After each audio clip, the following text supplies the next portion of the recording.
Not gonna lie, I keep forgetting to load up my VTuber as of late. Hi everyone, how are we doing? Hello, welcome on and welcome in Liam, welcome in Rafina, welcome in Phone Guys, Vengeful Spirit. Yeah, let's get the 14s in there. How are we all doing? How is everyone?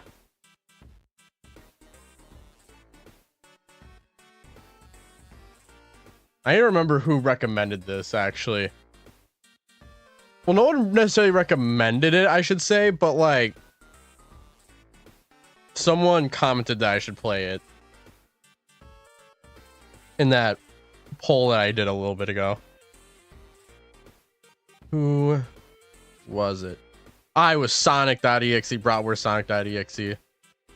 Waffles. Hi, Glitch Stinger. Welcome on in. How are you doing? I've never heard of Phone Guys Vengeful Spirit Theory. If there's like a video or like a thread or anything that I can read, feel free to send it in the One More Night community server.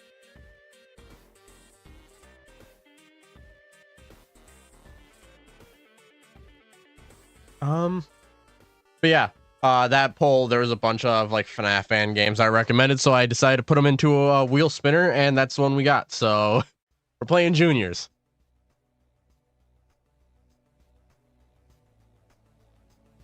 And I'm kind of nervous.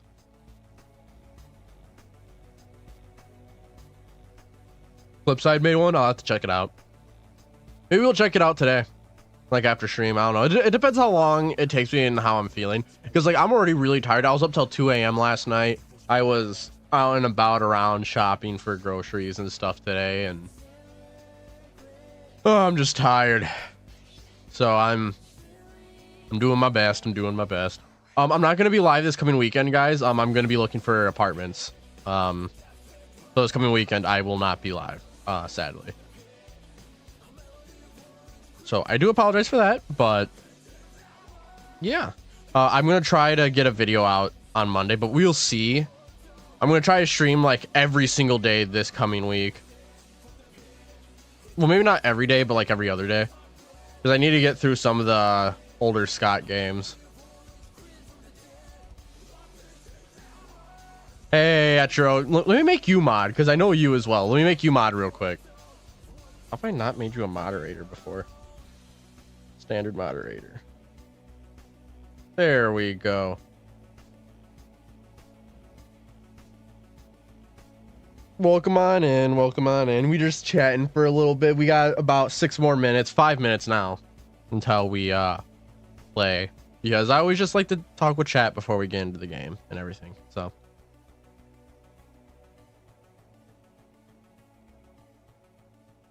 Unification guy. Etro, where do you post like auditions for voice acting? Because I've been trying to see like where you post them or anything, and I can't find them anywhere, and I really want to do something for Unification. It'd be so much fun.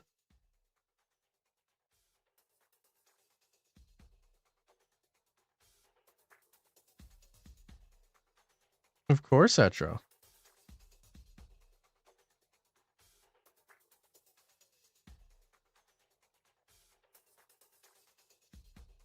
But yeah, I'm trying to think of, oh yeah, I should probably announce this not next week, the week after, on the 18th of October, me and Terminal are going to do a debate live stream where we talk about the Vengeful Spirit and who it is, whether it's Fiona or if it's Crying Child. So that's going to be a lot of fun. I'm excited for it. We have the thumbnail planned and everything. I'm really excited for it, and I hope it goes well. So, and I have something cool planned in December as well, so yeah. Otherwise, I don't really have too much planned besides just getting videos done and made, really.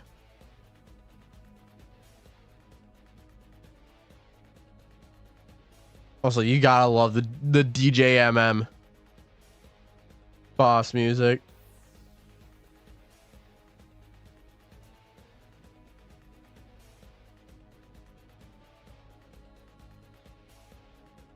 But yeah, do we want to watch Flipside's video after we play juniors? I don't know if I'll beat it all. Narrow Raven political debate live, literally. Who's the president of the Vengeful Spirit? I'll put out something on Twitter for auditions today since we are looking for a foxy and extra voices for side characters and one-offs and some other secret characters coming soon. Ooh. Leon Riskin posted a wrecking ball. Someone like get an image of like Springtrap like doing the Miley Cyrus thing. Also, hi Clavis. I need to make you moderator. And also, wait, hold on. Add as moderator, standard moderator. Let's take a look at Clavis's channel. 991 guys, 9 subscribers. Get Clavis to 1K. If you have not subscribed to Clavis Key, get that dude to 1K. They're so cool. They're so nice. I was like just talking to them like right before stream. Get them to 1K.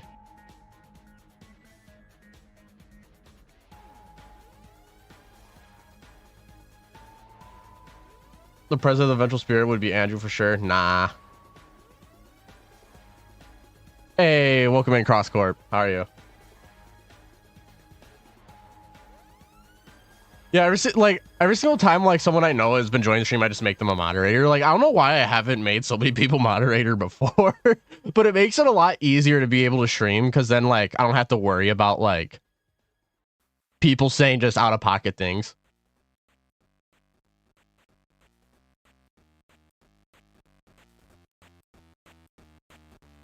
Hey, Drago. Drago's one of my OG viewers from like way back, like my first ever theories.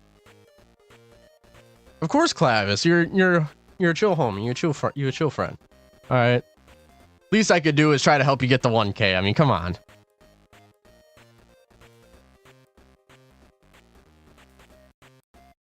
Hey, Bear, welcome on in. How are you doing? Yeah, we got it's about to be 1 minute left, and then we'll go live because we're supposed to start at 3, but I always start a little early just to talk with Chad before we get into all the fun stuff.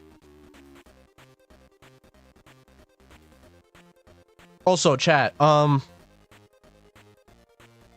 wanted to kind of in a way announce this. It's really early to announce this, but I'm going to do a charity event for Christmas. I'm going to do it through Jacksepticeye Snankmas. It's just going to be a smaller one, fun. We're going to do some cooking. We're going to play some games, stuff like that. I mean, yeah, Drago, you used to watch me on Twitch when I was, a Twitch streamer. I don't stream on Twitch anymore. If I ever can afford to, like, dual stream, I will, but, like, I just can't afford. I've never really watched a Junior's playthrough. I know, like, I've never watched a Junior's playthrough, but, like, I've watched certain things here and there. Hello, nobody. Welcome on in. How are you? And also, expect real-life Raven content coming soon. Hopefully, by the end of October. Hopefully. This game will be my headcanon for what happened at Juniors for sure. Literally. You're good? You never catch streams? Well, I'm so excited that you're here. I hope you do enjoy it. Also, it's time. Now, of course, whenever I do a game like this, there's usually something goofy in the beginning. So it's going to be a black screen for a second as I boot it up. But then we're going to get into it because we're going to have fun. Because we like having fun here at Narrow Raven Incorporated. Where's the file? Where's my Juniors file? Found it. Narrow Raven is real. Dude, I wish I could be a part of FNAF, miss. Yeah. Okay, why is this so loud in my headphones? Oh my god, wait. How loud is it for you guys right now? I think my dad's watching football because I just heard him scream no. Okay, so yeah. Guys, read the warning. I don't need anyone going to the hospital during my stream, okay? Also, I'm doing alright, nobody. I'm tired. I was running around all day. I was up till 2 in the morning working on something, all that fun stuff. I'm nervous for Juniors. I have not played a horror game in so long like this.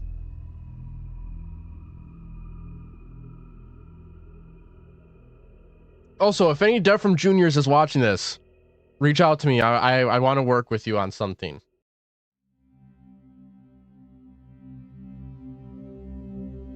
Before we begin, jump straight into it. Let's go over the basics because I've seen gameplay of it, but I haven't played it, so I kind of want to see what it's like. Okay, find who's possessed. Check the security cameras. Look for flickering lights or handprints on camera lens. Mark the possessed character on the laptop. Let's try it. Okay. Every time you correctly guess the haunted animatronic via the laptop, the ghost will once again take over an animatronic suit. Watch ghosts for cues like flickering lights, camera outages, handprints upon leaving, and more to track down the haunted animatronic.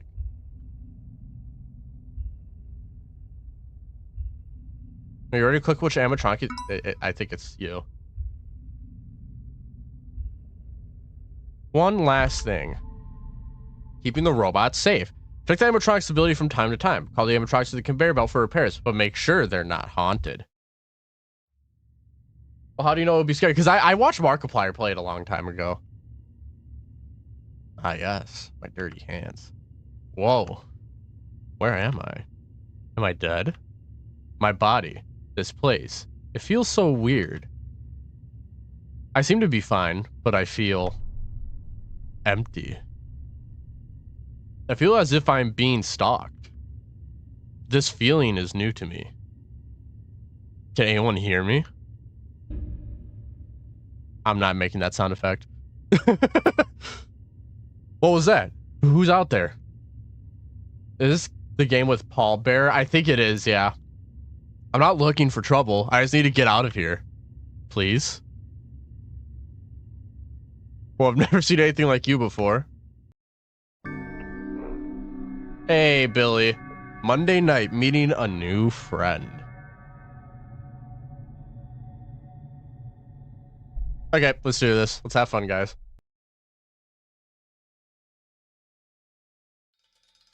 Oh, I just got flashbanged. Ooh. Yeah. There's like weird, creepy faces, and yeah.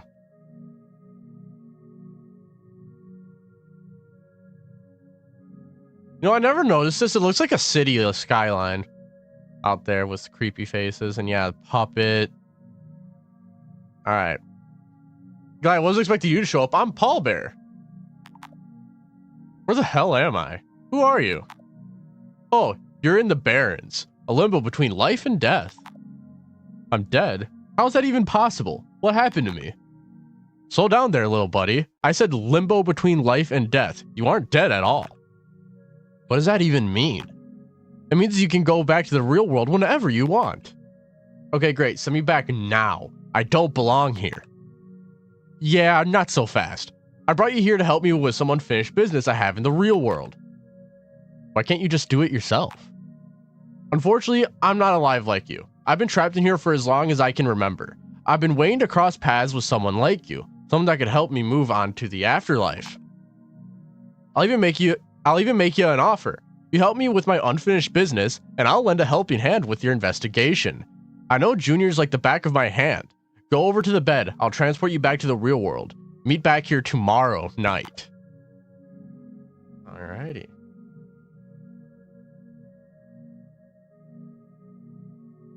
I'm scared. You know, what if I just don't wanna, you know? I don't like you, Paul Bear.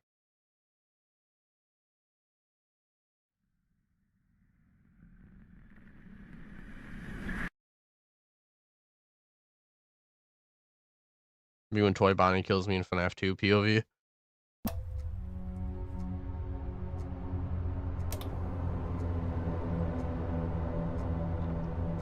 Oh.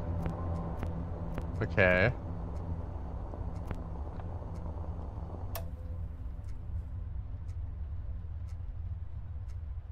Open.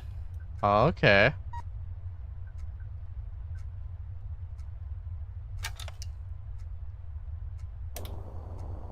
Alright. Ghost has entered an animatronic. Okay, let's see if we can find him.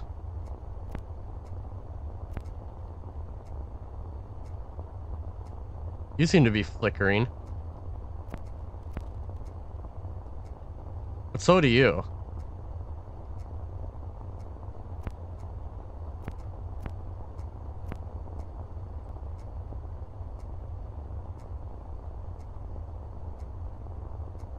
I don't think it's Foxy.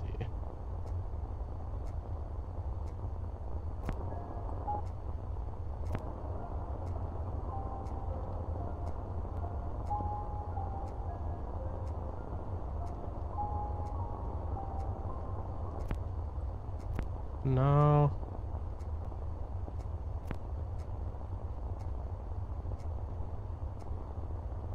It might be Bonnie.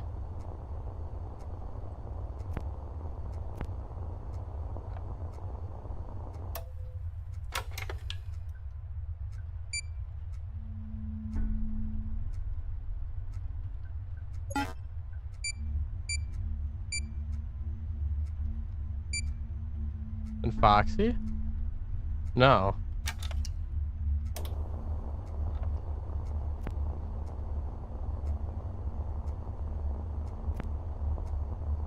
Chica?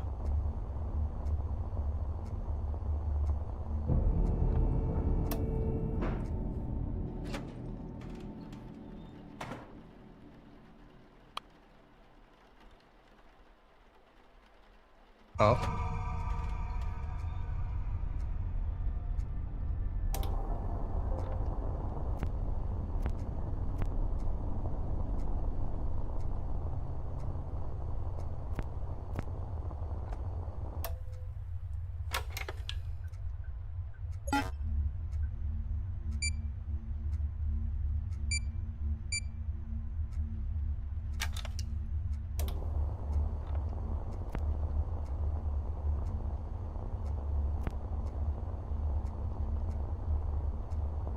Could it be you?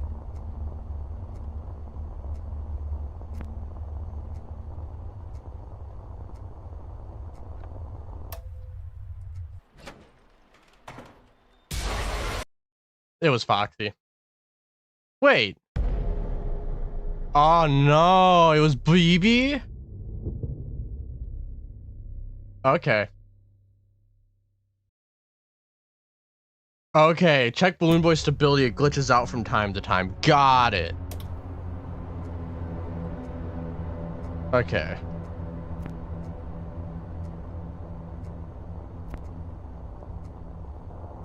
Okay, there's Freddy. Hello, Mr. Blue. Welcome in.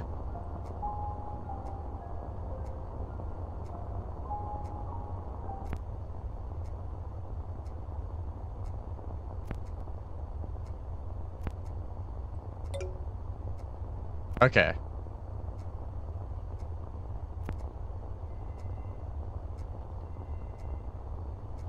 No lights flickering, no handprints there.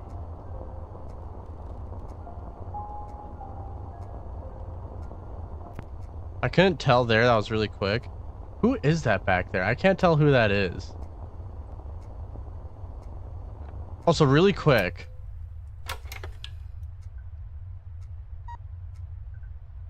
Okay.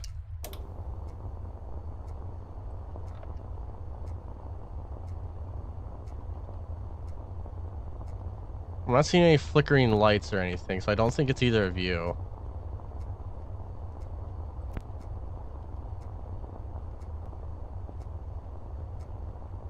Maybe it's Chica?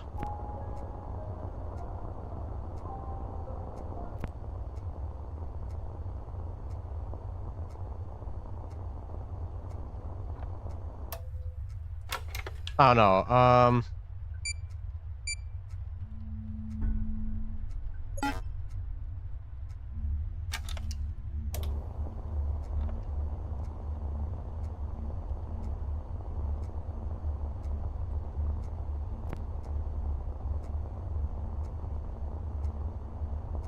The lights aren't flickering that much with you.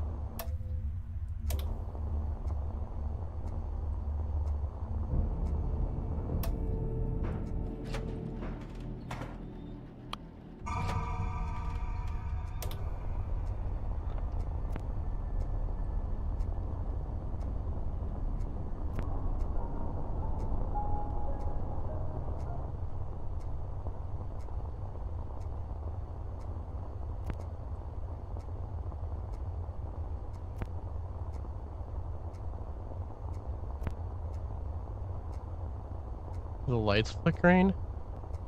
No.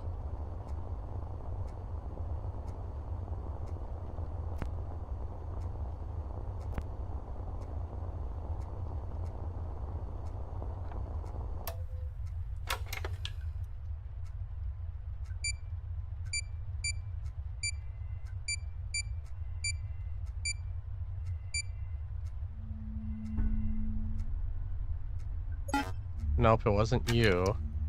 Could it be the puppet?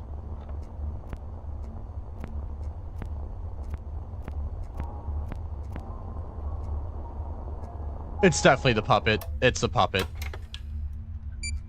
I think. Yeah.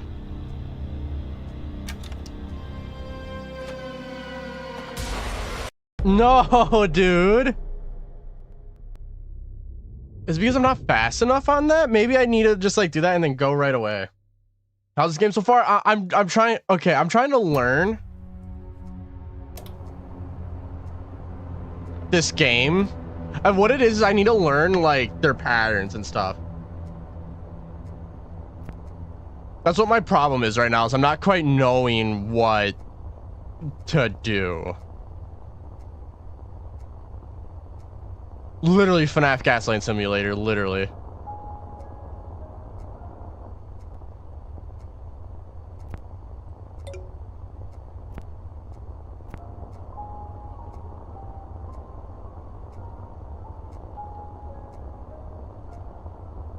Seems to be flickering pretty hard in here.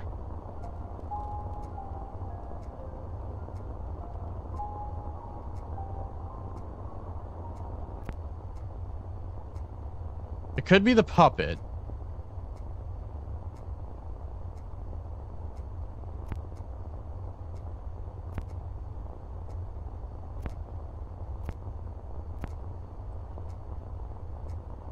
Because everything seems normal in here, so I don't think it's Bonnie or Chica. It's the puppet.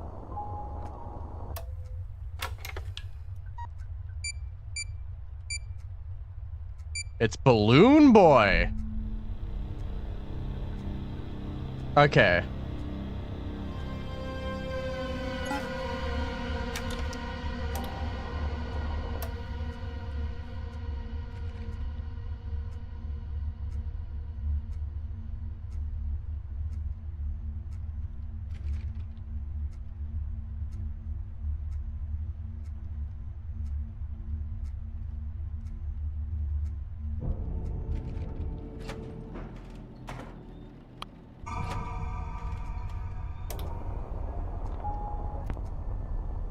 Okay.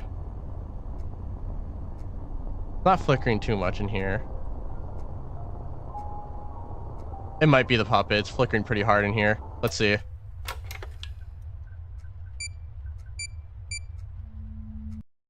Yeah. Okay, that wasn't okay. I'm kind of understanding it. I'm kind of understanding it here. So it makes sense.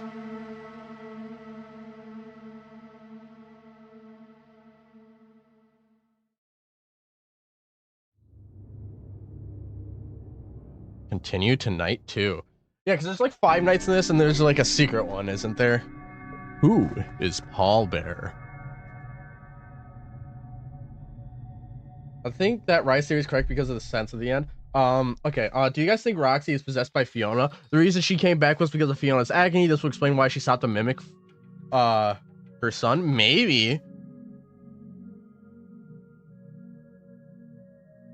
Honestly, I don't know. I'd have to watch that theory. You came back. So how'd your first night go?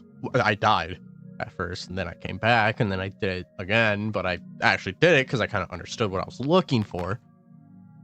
It was unlike anything I had ever seen. The paranormal activity was off the charts. As I suspected, the same ghost has been haunting juniors for years, playing the same old tricks. Wait, if there's a ghost in the real world, then why can't you do this yourself? You made that whole thing up last night.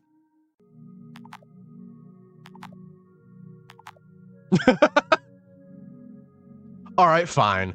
You caught me. I lied. Any ghost can go back to the real world. But I'm such a nervous wreck. I can't go back. I've been hiding in this costume for so long. A ghost afraid of a ghost. A little bit, yes. That's kind of why I need you. I'm tired. I'm tired of being afraid of her. She won't let me leave with my soul intact. She'd rip me to itty bitty pieces if she knew I was hiding out in here with you. But now that you're here, you can help me by getting rid of the ghost once and for all. Yeah, I'm not sure about this one. I feel like a fish on a hook. No. You're right. Let's talk more tomorrow night. That's not how this works. You're saying, I literally just told you I don't want to do this. And you're like, yeah, you're right. Anyways, go to bed and go to the next shift. Freaking loser. Like, really? Like, come on, man. Okay. Let me read chat really quick because I was focusing there. I think M1 is possessed by Fiona. M1, most likely, yeah. The paranormal activity is off the charts, bro.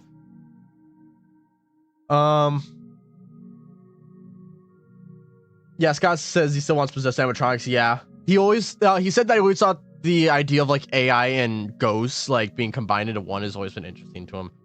M2 and Tiger Rock are possessed by David. Most likely, yeah. Paul Bear is gaslighting. Yeah, he is. One, how would Fiona come to possess Roxy? I got no clue. Two, why would M1 fight and potentially injure her son? Maybe, who knows? M2 is possessed by David and M1 is possessed by Fiona. Yeah. That's pretty cut and dry, I feel like. Okay. Let's continue.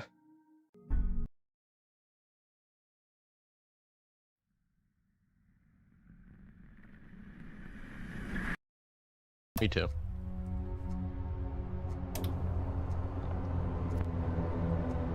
All right, night 2, guys. It's gonna be a little more difficult this time.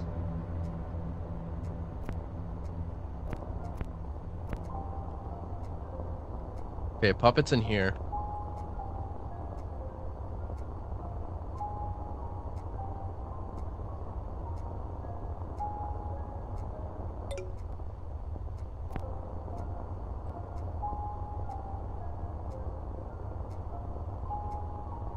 Okay.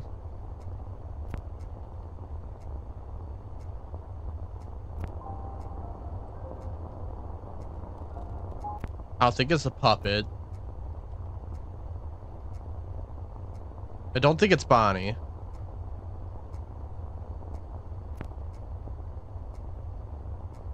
Let me check to see if it's BB.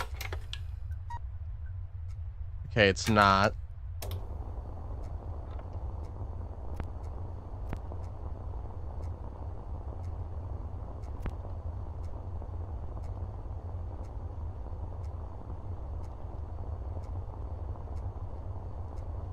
Okay, I want to see you leave.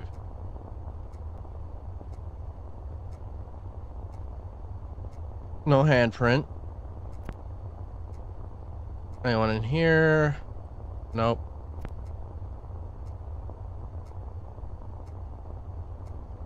You look weird, Foxy, but I think that's just how you are.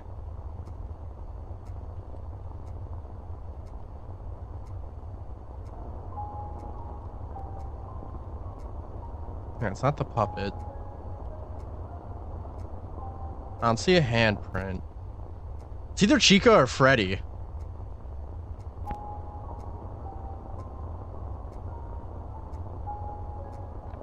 It might be Freddy. Let's see. It wasn't. Okay.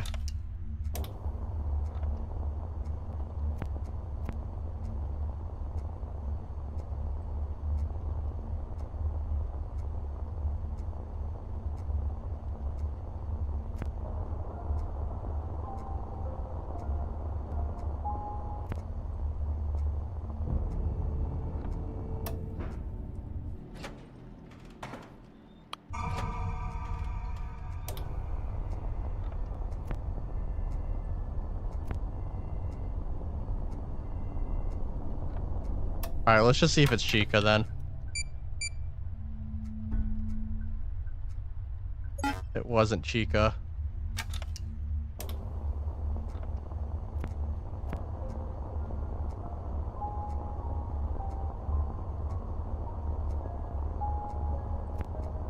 Can't tell who it is.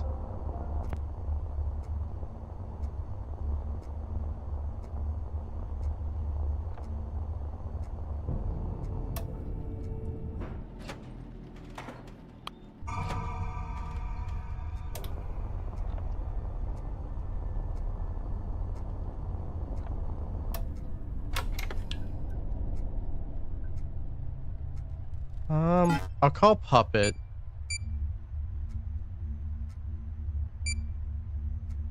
I'll make a guess on Foxy. Ah, it was Foxy. Okay.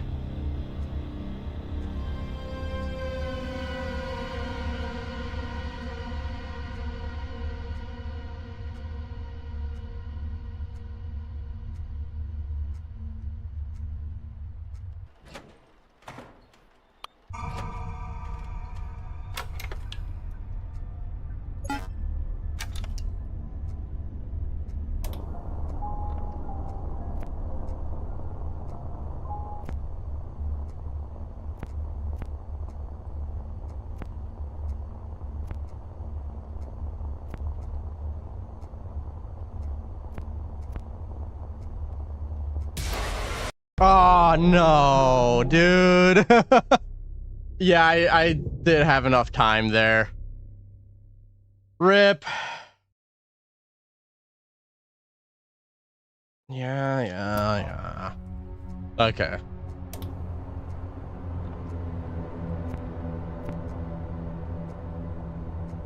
Yeah, you're there, buddy. There's Freddy. And Chica. Puppet's here.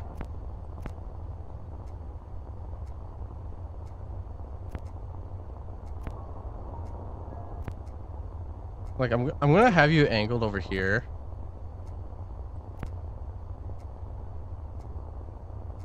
The lights aren't flickering bad in here.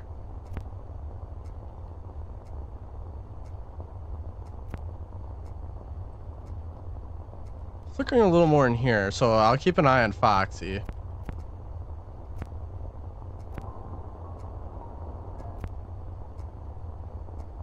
Okay, no, that was just normal. Let's check to see if it's BB. It's BB.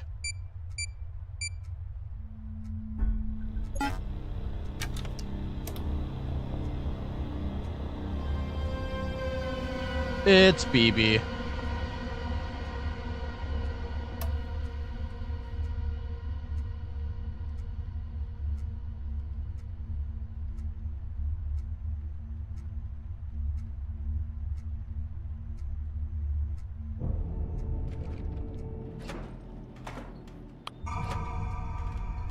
Ghost has entered animatronic. All right.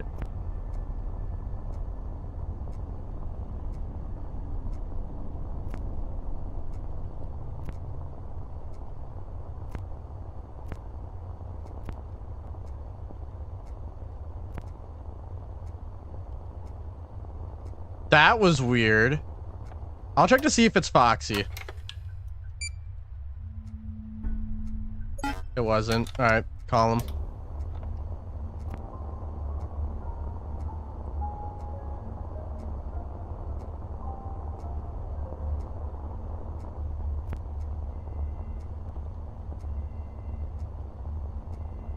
Is it you? It might be Bonnie.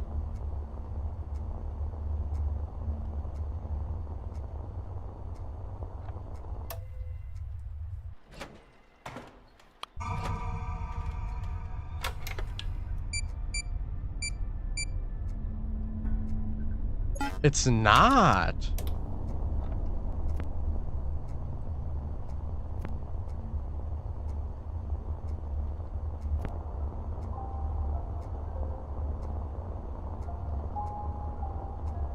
Puppet, maybe?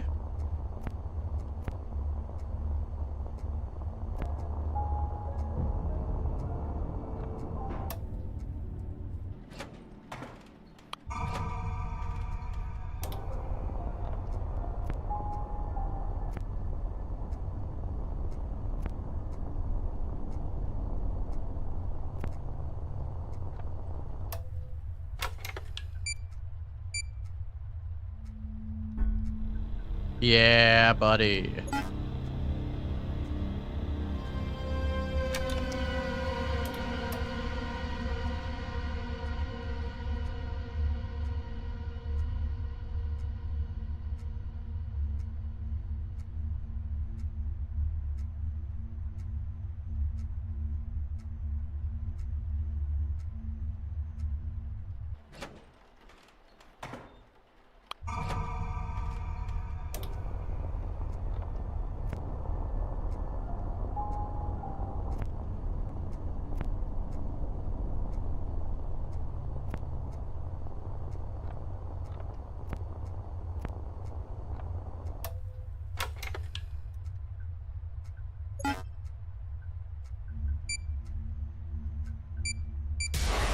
Ah, dude. Ah. I was about to call Chica too. Yeah, I'm just gonna start going for Chica. It always seems to be Chica at one, like every single time I die, it's always Chica.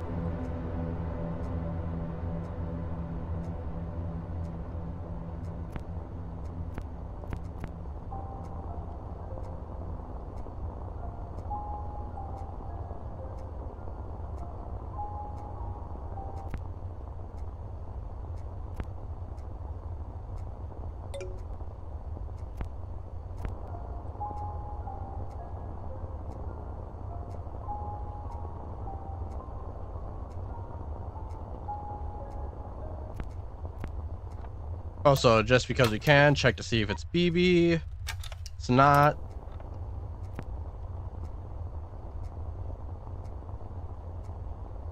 The lights aren't flickering.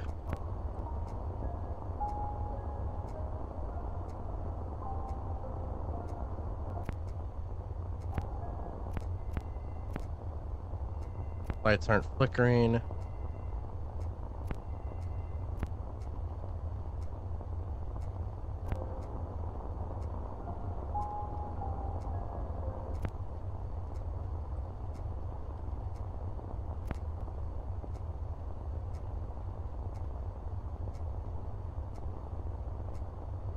Handprint, no.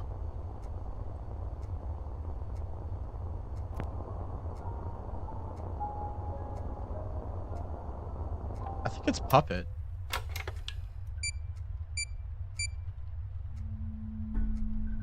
It wasn't.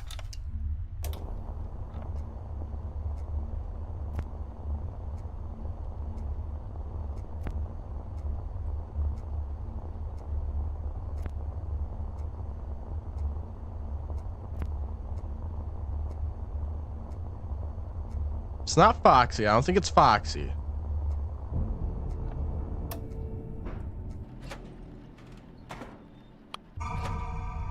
So I'll call Foxy.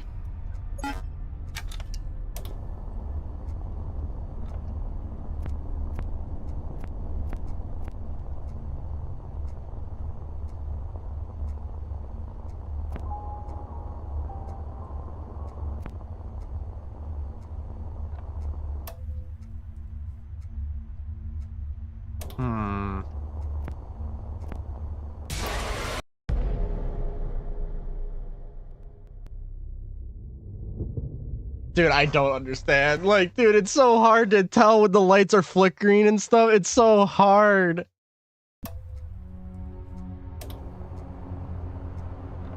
Okay, you know what? Is that... Yeah, that little smudge is always there. So it's hard to tell when there's a handprint, too.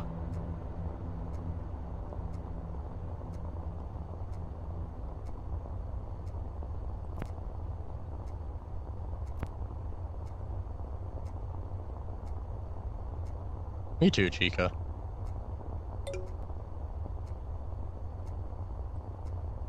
Ooh. Ah, it's because you entered. No.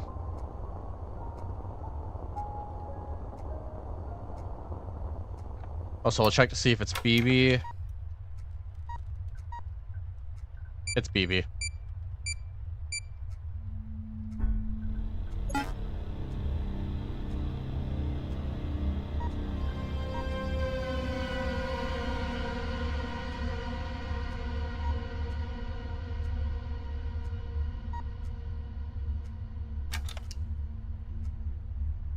Okay.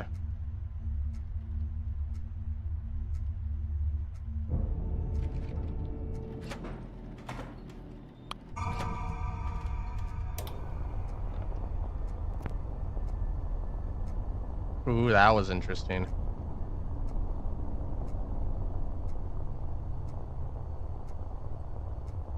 Foxy.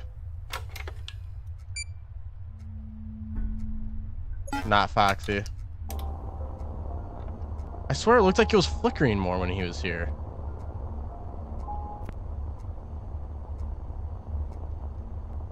Okay, hold on. Let me watch you. I can't tell if you're flickering more or not. Yeah, no. Okay, so it's not Chica.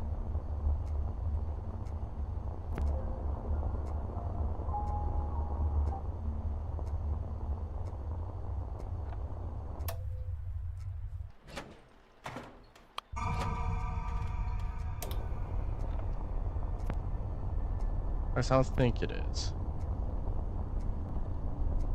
It's Bonnie.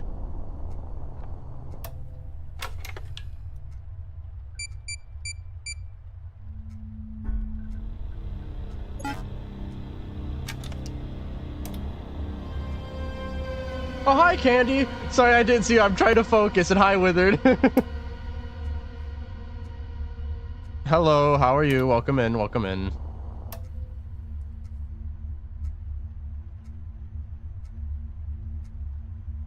Why could you get here any slower?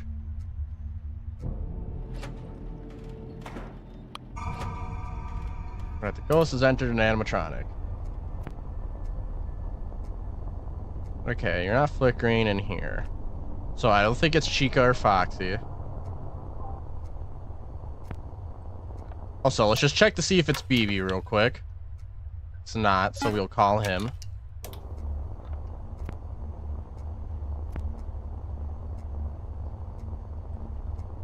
That's not flickering. I couldn't tell there.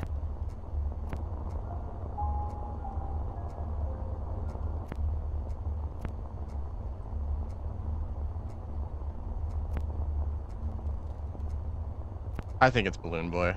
I think I cooked myself. It's definitely Balloon Boy, isn't it? Okay, it's not BB.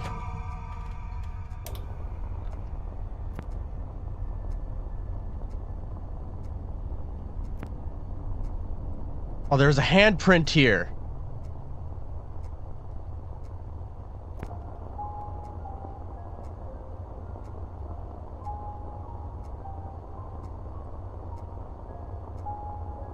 Not Chica. It's not Foxy. Okay, who needs repairs?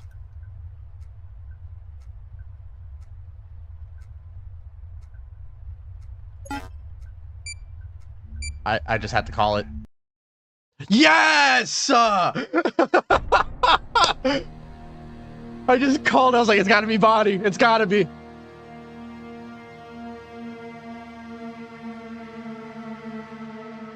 Oh.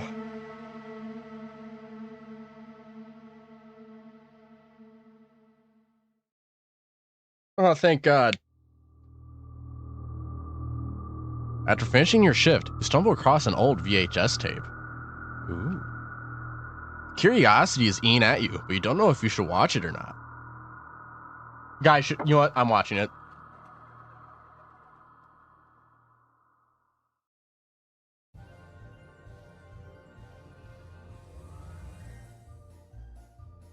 Oh, I remember these.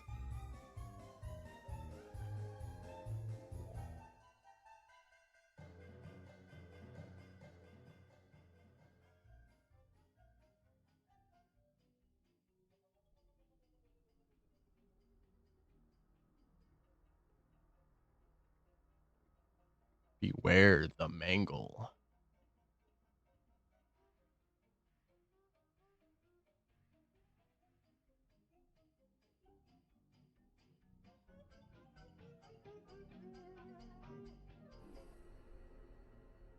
Me too, buddy. Me too.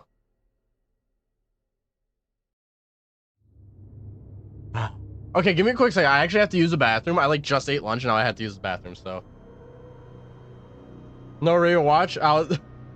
That ought to be VHS analog horror. You know what? Should we ever watch like the Walton Files on a live stream or stuff like that? Let me know. I'm gonna use the restroom while you guys are letting me know. Give me just a second.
All right, your boy's back. Okay. Yeah, let me make Candy a mod real quick, actually. I need to do that. Now that I have the time to do so. Okay. Watch Wall Files, but like only the Boozoos goes. Dude, I've seen a lot of Wall. I've been a huge fan of Wall Files. I haven't seen the newer stuff, but yeah. Okay.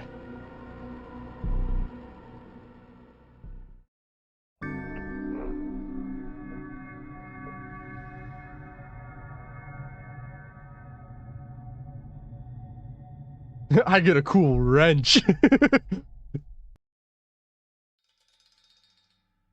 All right. There's a Paul cave. Okay. Hey, buddy. How'd it go? It went well. I found something that you might want to know about. Oh? What's on your mind? I think the ghost left us a message in the form of an old school VHS tape. A VHS tape?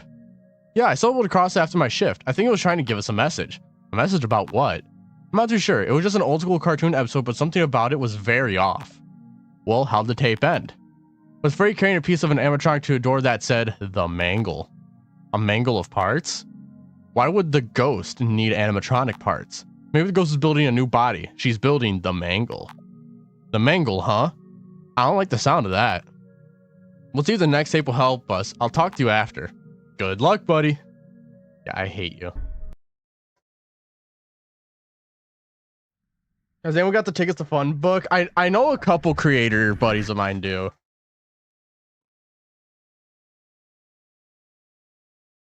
I'm gonna go through it on stream once I get my hands on it.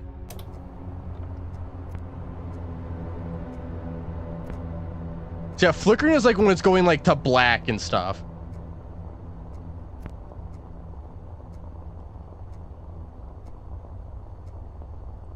Hi, buddy.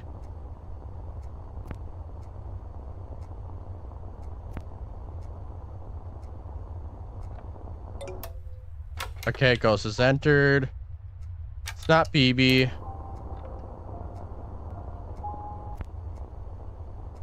Let's see, Bonnie, what about you?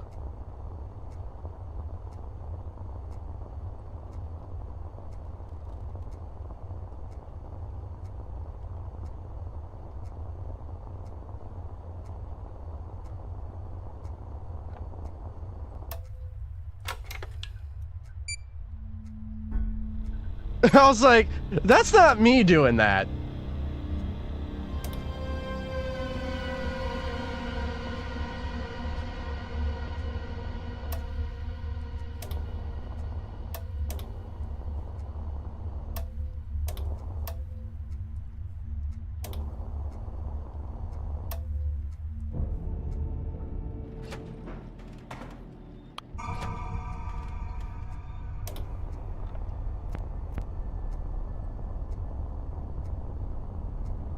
Okay.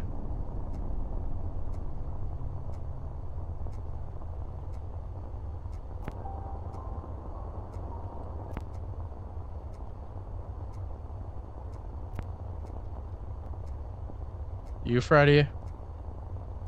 No.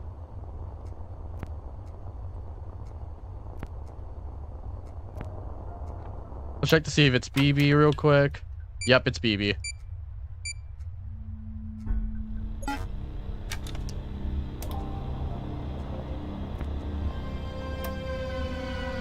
Favorite design so far out of this game? I love all of them, but I'd have to say Freddy's or Puppets, honestly. Puppets is creepy, but Freddy's, like, it just encapsulates that, like, feeling of old Chuck E. Cheese perfectly.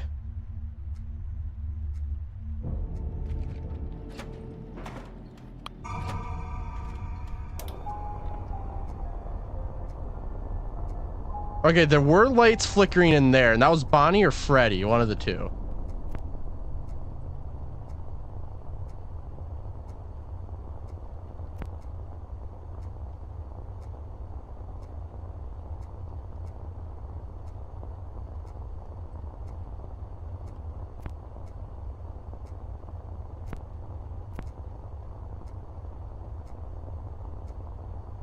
That or was Puppet.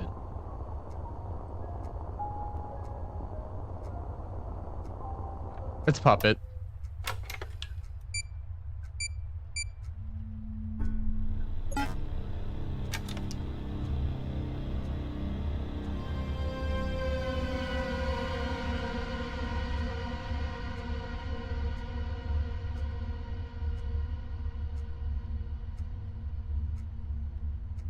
Yeah, come on.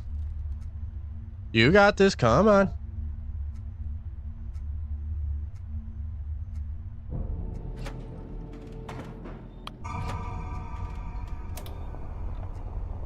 Also, we always check BB first. Not BB. Let's repair him.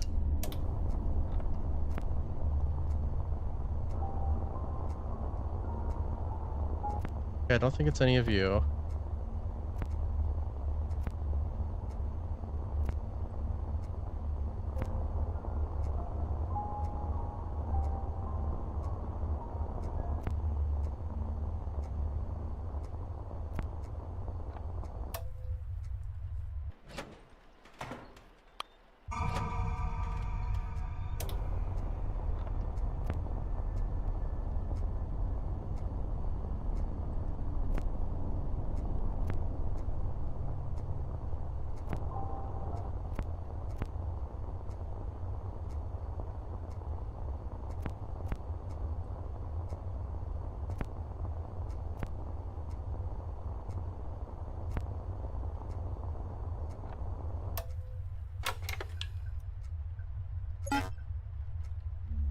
I have to call those two. I have to.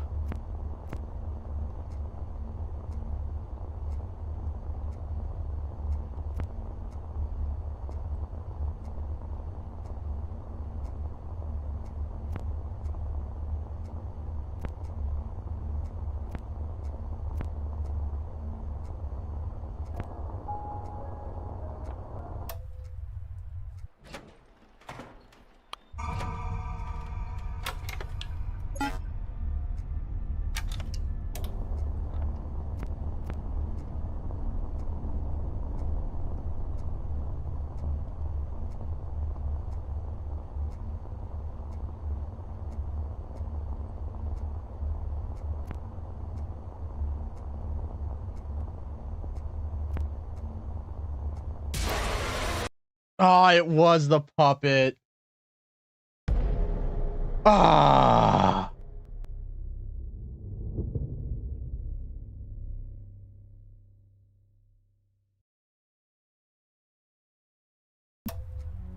Yeah, this game gets very difficult very fast. Okay, we can get rid of the tips now.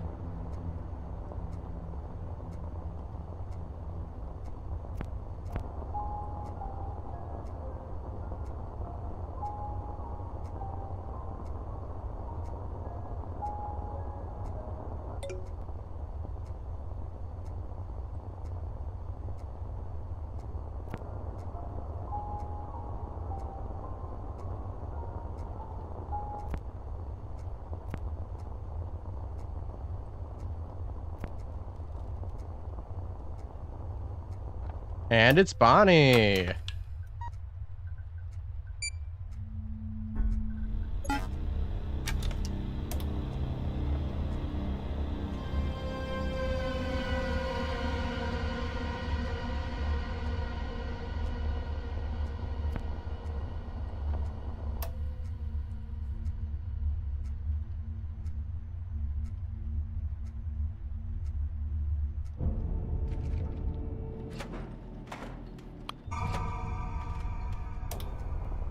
All right, let's check for BB real quick. It's not, so we'll call him real quick.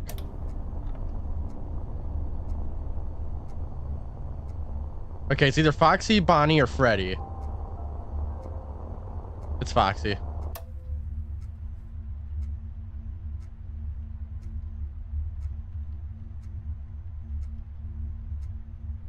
It's Foxy.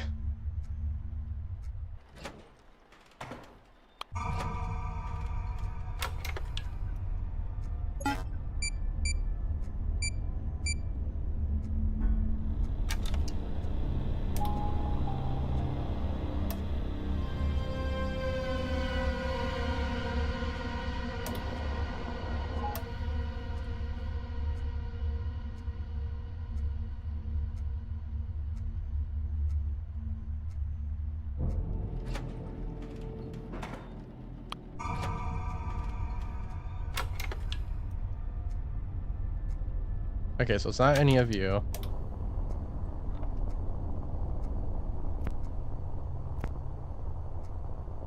Ooh, it's Chica. So we'll give you a call.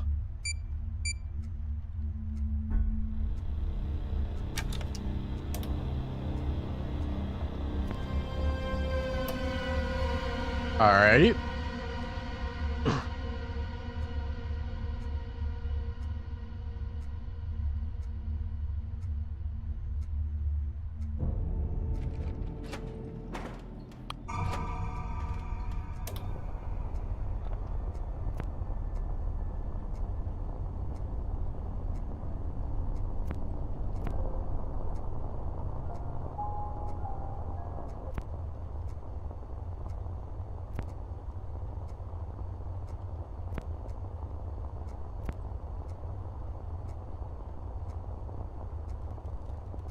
Okay, nothing from you.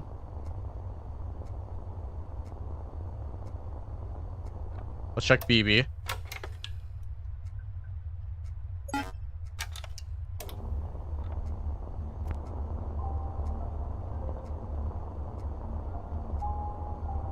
Okay, that was just Foxy entering in here.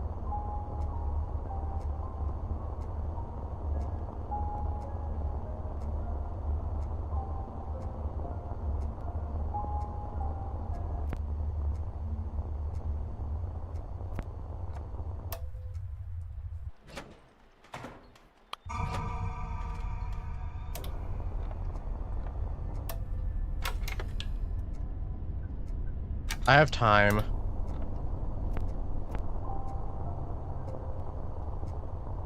Oh.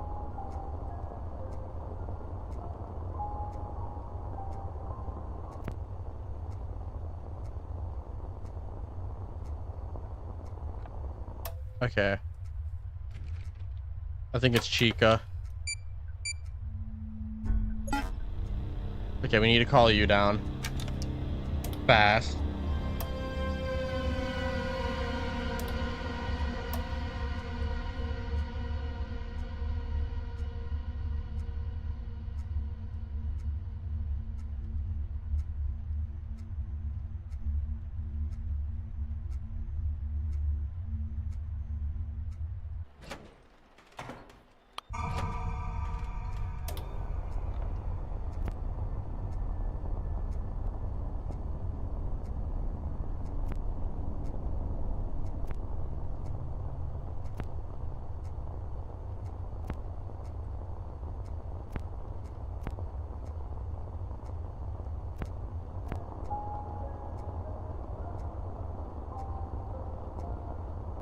Okay.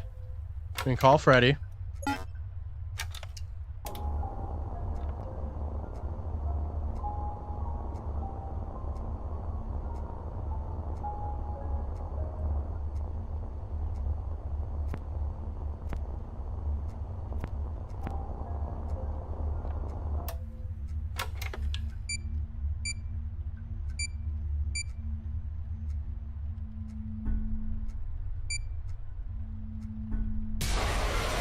Then who was it? It was Bonnie. Wasn't even in the room. Wait, when I figure out the animatronic, I think what I need to do is repair one, then call it, then repair another one. So I can get two in. That's what I'm gonna do.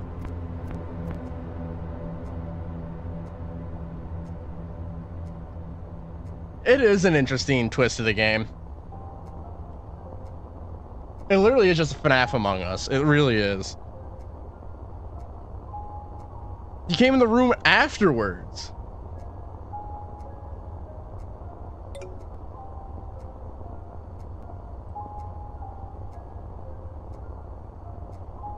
Okay, it's either Bonnie or Marionette.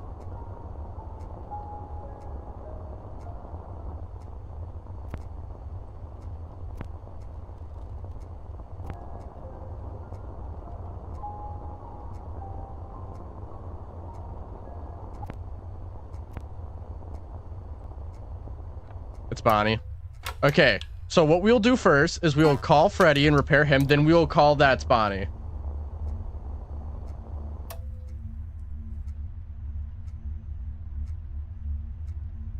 And we're gonna call that Bonnie, and then we'll call Chica, yeah.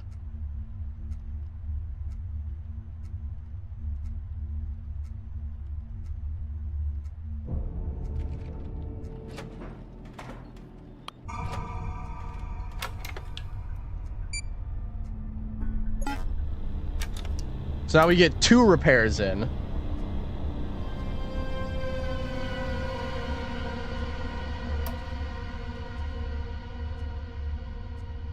Yeah, I saw Markiplier play when this came out, like a long time ago.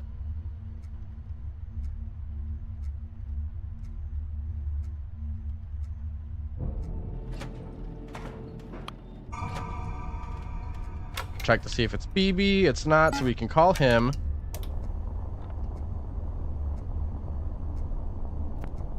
That might have been Foxy.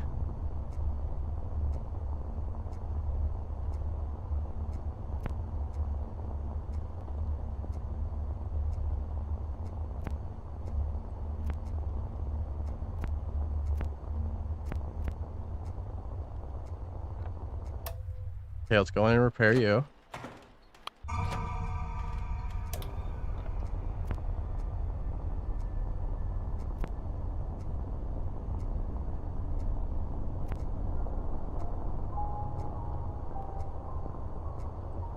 Okay, it's either Puppet or Foxy.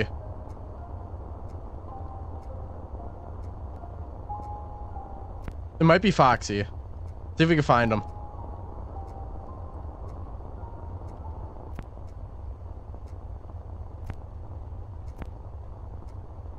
Yeah, I think it's Foxy. So we'll call you.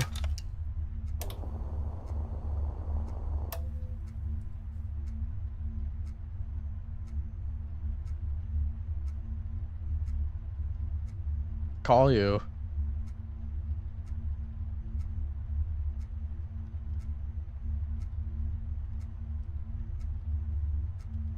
And yeah, I think it's Foxy. Yep, and that confirms it because it's not Puppet, otherwise I would have just gotten murked. So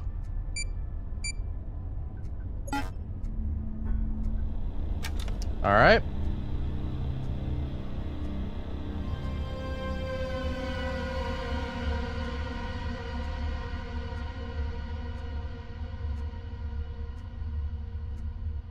Yeah, it's really easy to tell if it's BB or not.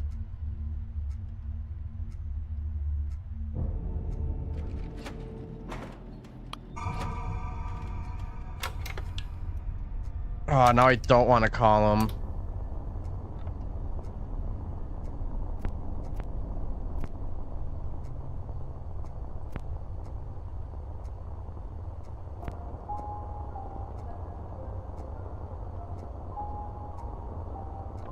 All right, let's check on to see if it's BB.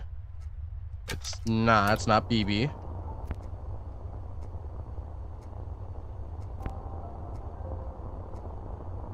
I don't think it's Puppet. I don't think it's Bonnie.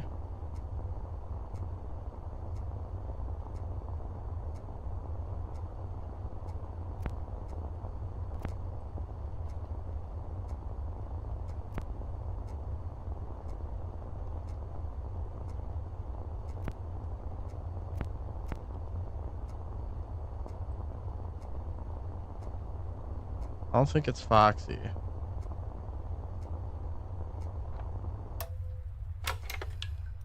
Oh, well, I have to call him, so.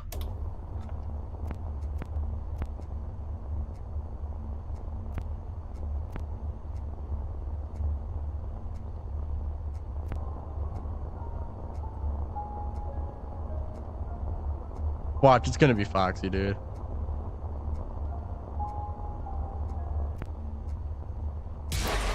Oh my god, dude. Of course it's Foxy, man. The guy I have to call.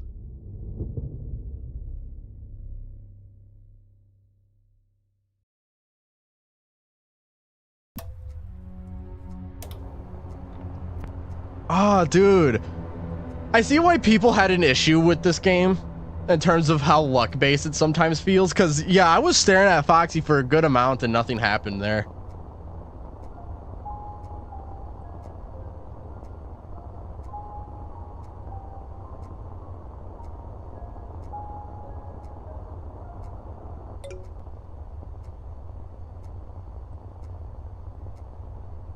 Well, it's either... It's Freddy. That's Freddy.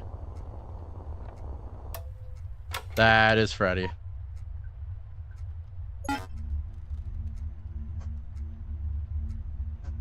Honestly, I might just call all of them and then call Freddy, honestly. Or like call one and then I'll call Chica. And then I'll call Puppet and then Foxy. Because Balloon Boy, I could just call whenever, honestly. He's really easy to tell if it's him or not.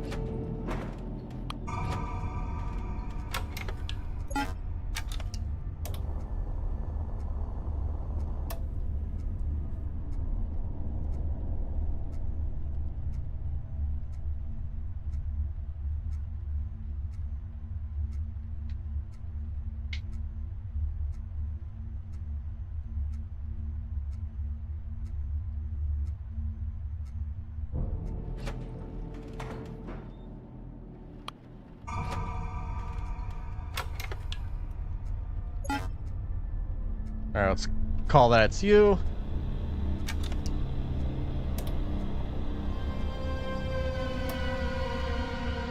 Alrighty, Candy. Also, Candy, tell us what your order is.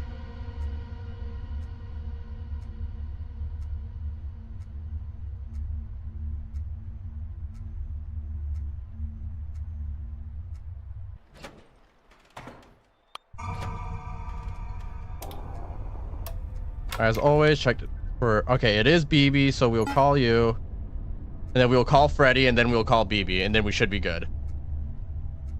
We'll call BB afterwards, but yeah, it's Balloon Boy.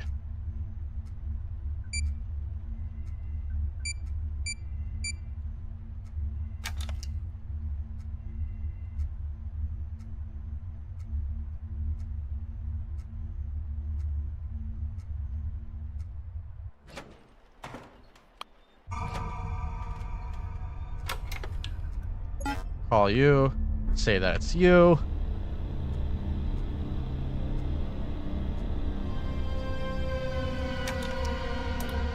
And we'll call Balloon Boy next. Oh, you saying large Coke, fast burger, large fry, extra packet of salt. Honestly, W though.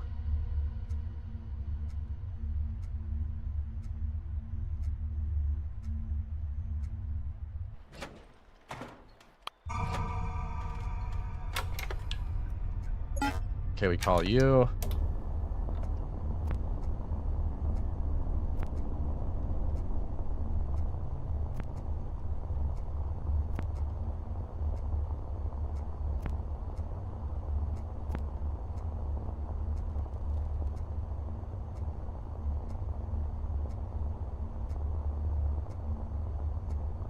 Okay, it's either Freddy or Bonnie.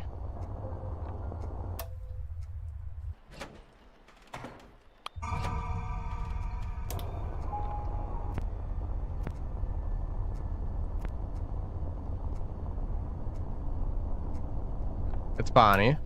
So, I'm sure we'll call Chica. Say that's Bonnie.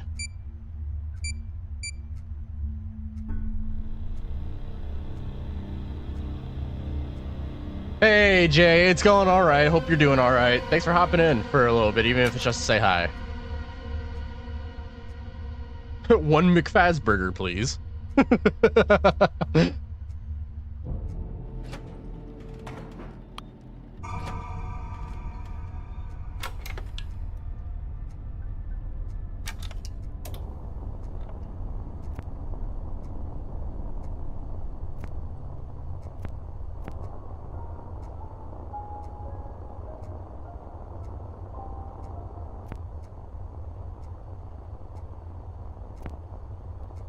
Alright, Freddy, is it you? No.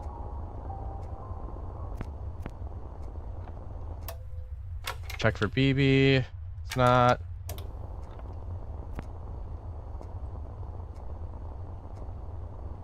I want to see you leave real quick. There's no handprint.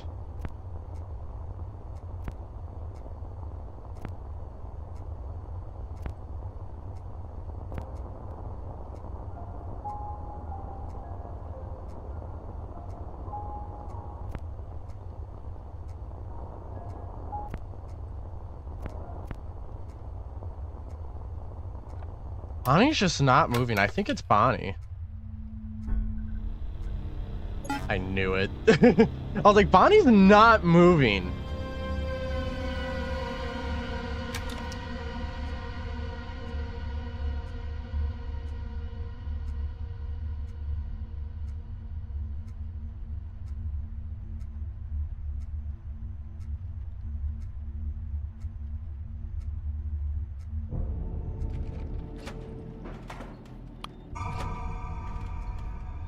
All right, check for BB real quick, and it's Balloon Boy. But he's our last one of the night, so we just call him.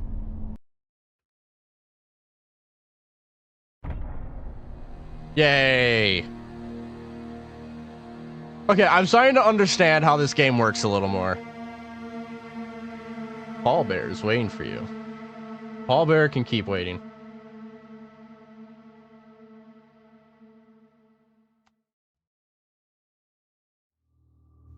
Yes, precisely, Smiley. Yeah, copy and paste Andrew on the bite victim, because it does work when you look at the evidence. Like, if you watch my recent video, it does work a lot. It does. All right, let's watch it. I believe this one's Bonnie's, right?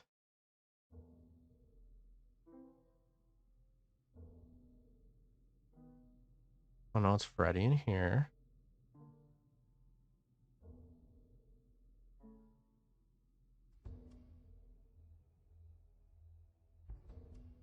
Me too, Freddy.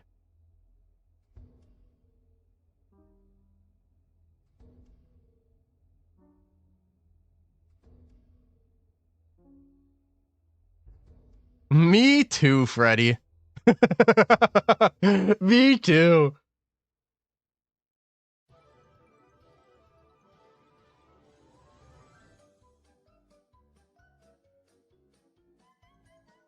So the ghost leaves Freddy and goes into Bonnie.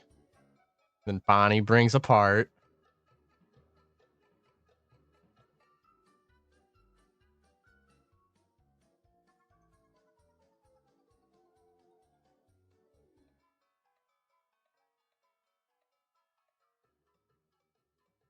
And Freddy's like sad that Bonnie's just now possessed. All right, night 4. Thursday night, a new friend.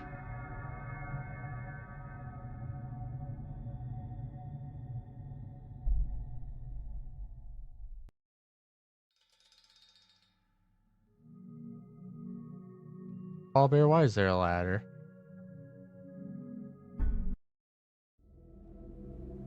Ah, cutscene. We're running out of time. My investigation ends soon. How troubling.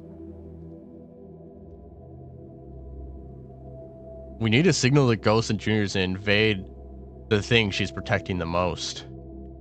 The mangle. Exactly. By now she knows I'm with you. And what she wants. So be it. She'll have to go through me first. After the next night, we'll take the ghost by surprise. We'll sneak into the basement and figure it out from there. I'm glad to have a friend like you. I don't remember the last time I had someone to talk to. For as long as I can remember, it has just been myself and the spirits. It's a nice change of pace, you know? To have a friend like you around. You said it. Whatever is waiting for us in the basement, the mangle, it's nothing we can't handle. Together.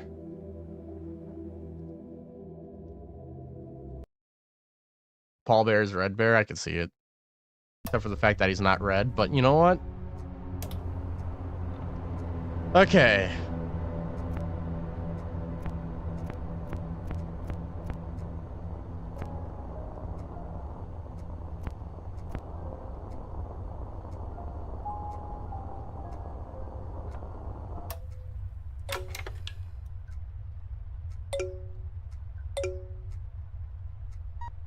Oh, okay. I've narrowed it down to Freddy or Bonnie. That's cool.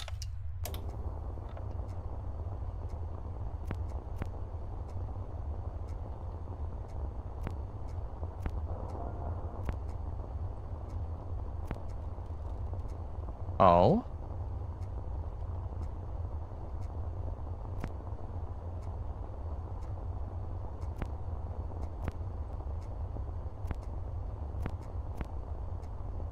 It's Freddy.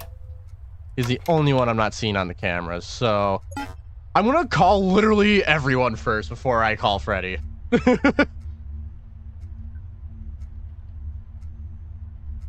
do you guys feel about FNAF Happiest Day being retconned? It was retconned. You can't really confirm anything like that. I don't think it was quite retconned. As Scott said, the answer is complicated. It's complicated.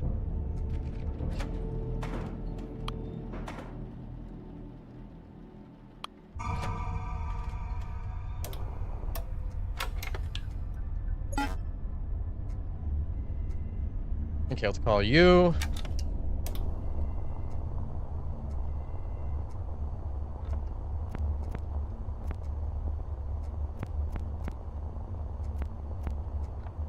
I mean, yeah, it's Freddy, because he's the only one that's doing that.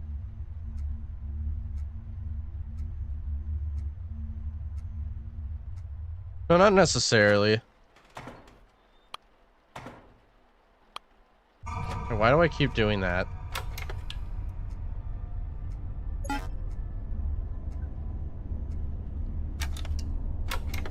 Okay, let's just call Freddy.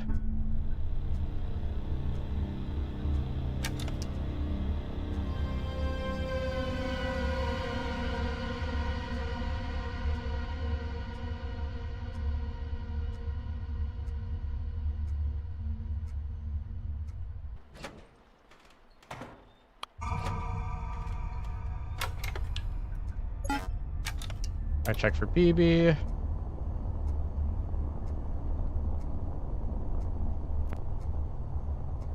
Oh, it's whoever's in here. It's Foxy. Okay. Hi, Terminal.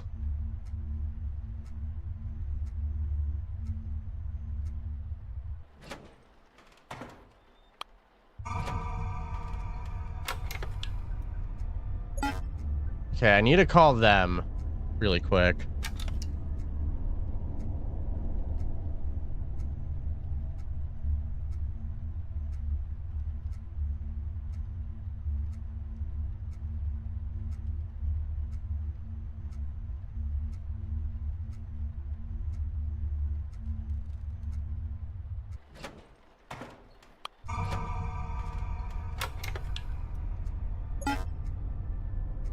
Okay, I want to get to call Chica, and then we're good to go. I shouldn't.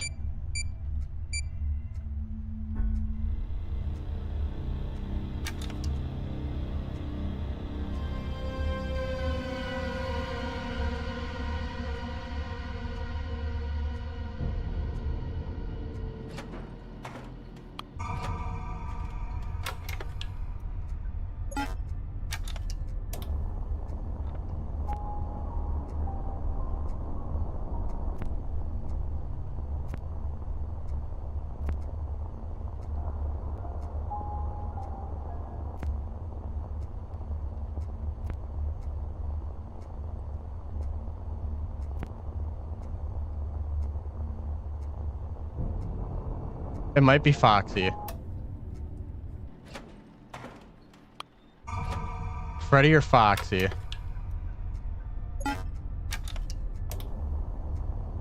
It's Foxy.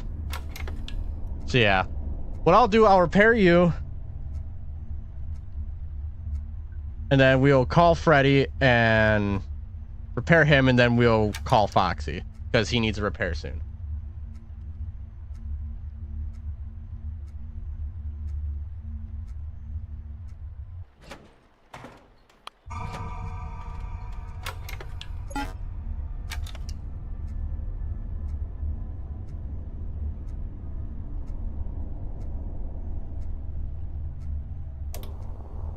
Because yeah, it's Foxy.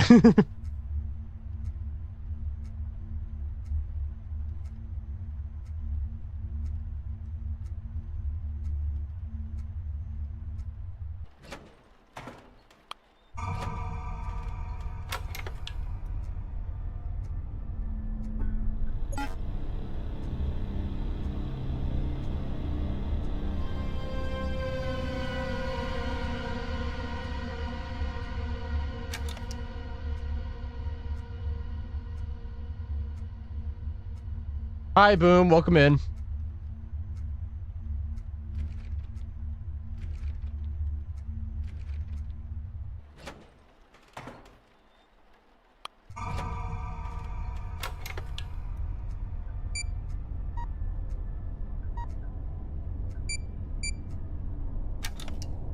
Okay.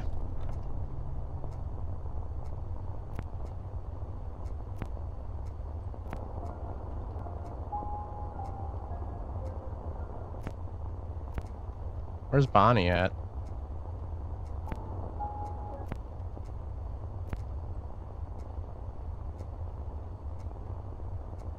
That's Freddy. There you are, buddy.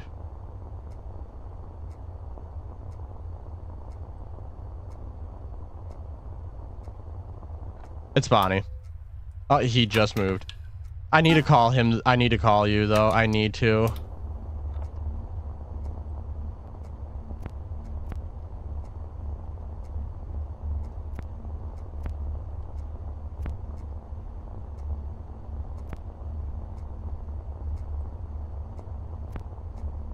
But watch, it's gonna be Foxy. I'm gonna die. It's not. Okay, let's go repair him.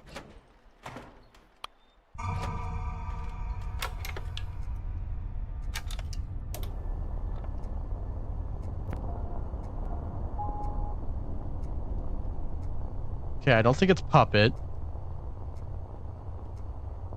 Watch for handprints.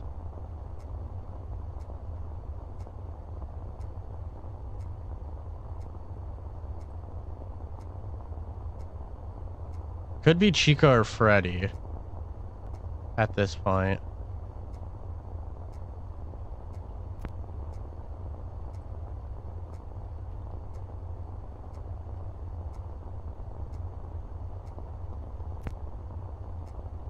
They're moving together.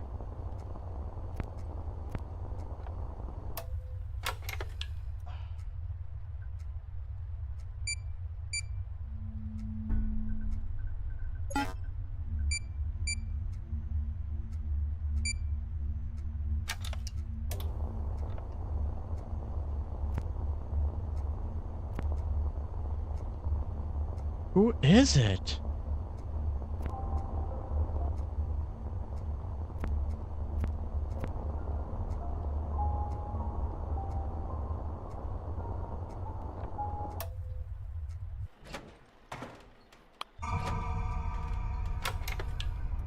I don't have much of a choice. I need to call you.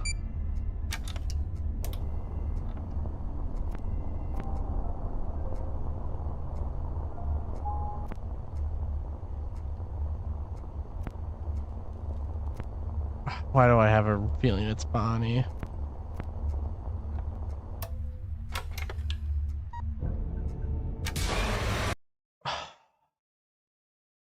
Was it? Oh my god, dude. Ah, dude, he just wasn't giving any hints. The lights were not flickering. Oh, whatever.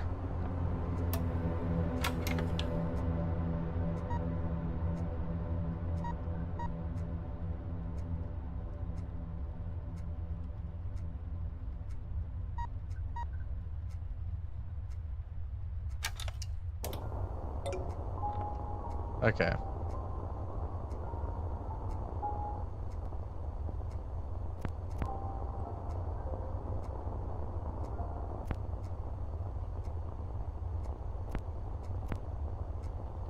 Connection lost.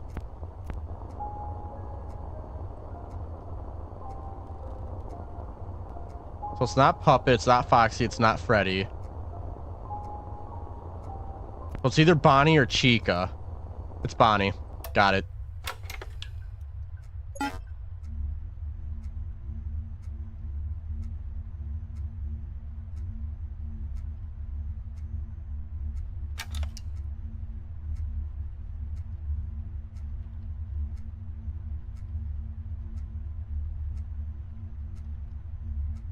We'll go back, nobody.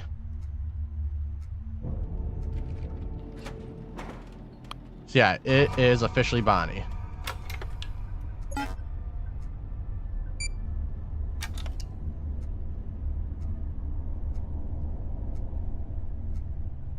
So I'm going to do Puppet, Foxy, and then I'm going to say it's Bonnie, call Bonnie, repair him, and then if it's BB, say it's him, and then call BB.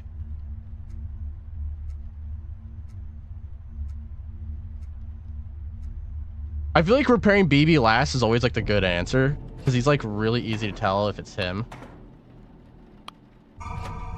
If when you do stuff like that.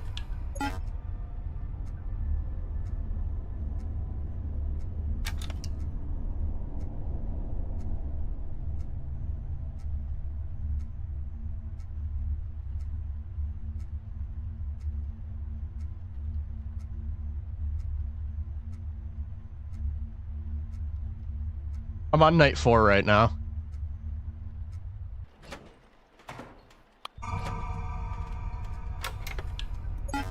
Alright, call you.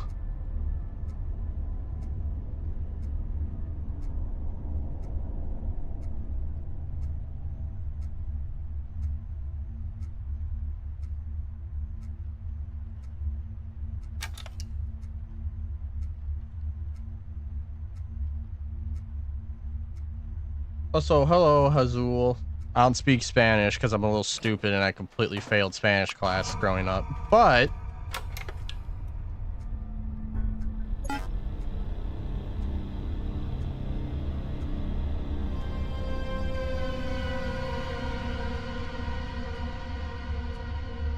just like, let's be honest, Balloon Boy is the easiest one to tell who it is.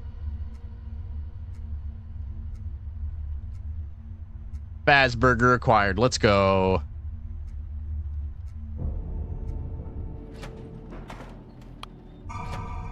Check to see if it's BB. It's not, so we call him.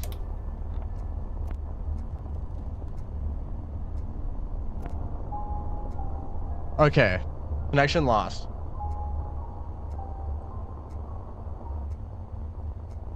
Okay. Okay, it's Puppet.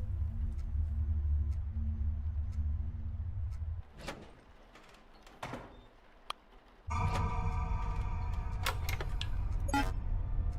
I want to call you, and then we'll do that, call you, and yeah, we should be good.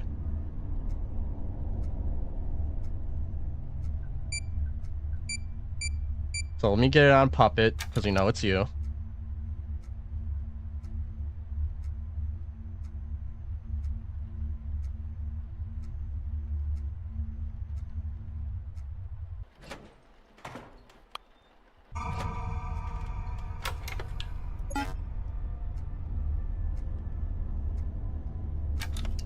I'm gonna give it to like the halfway mark, so let's watch you kind of come down. Like, I'll give it to like just to when you're just about to arrive, which is now.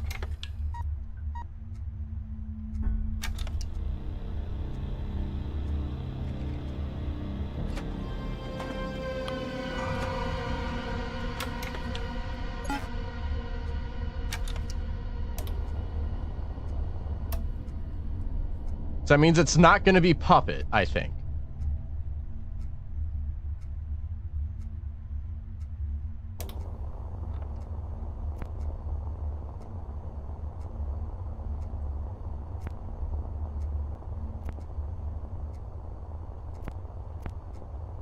Okay, connection lost, so it's another one of these. We know it's not Bonnie, we know it's not Foxy. It's not Bonnie, it's not Freddy, it's not Chica, it's not Puppet, so it's Foxy.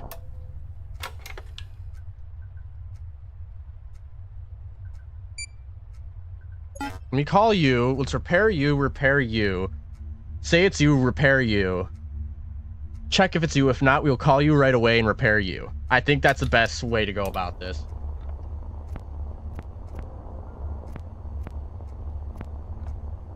Yeah, they're still on the floor, yeah.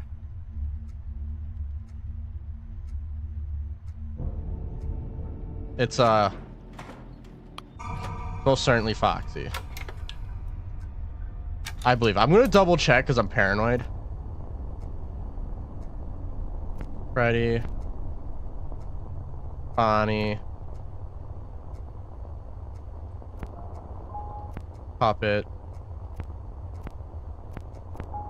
Chica, yeah.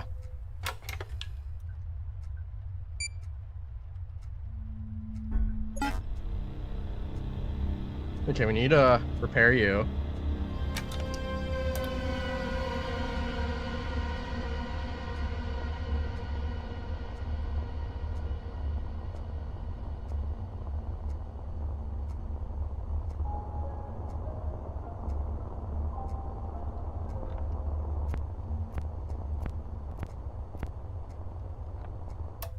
Okay, let's repair you.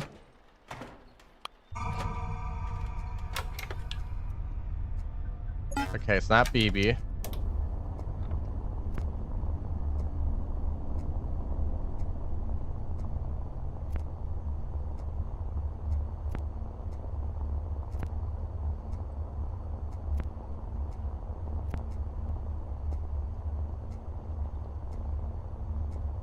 I don't think it's Freddy.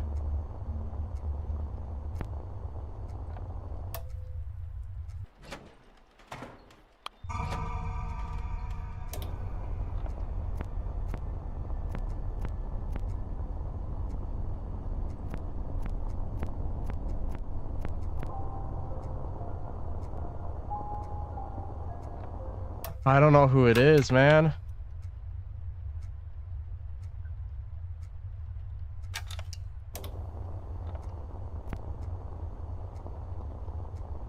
Okay, there's a handprint on here.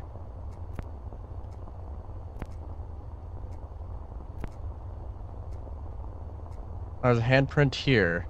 So it can't be Freddy. It's either Chica or Bonnie, right?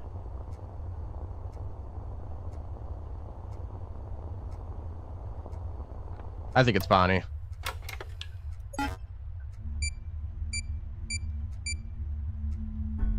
Yeah.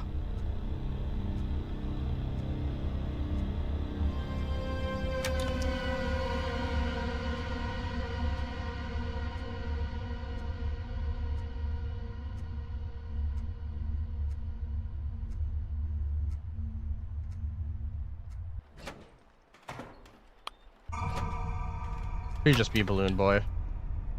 Okay, it's not. We need to rule out Chica fast.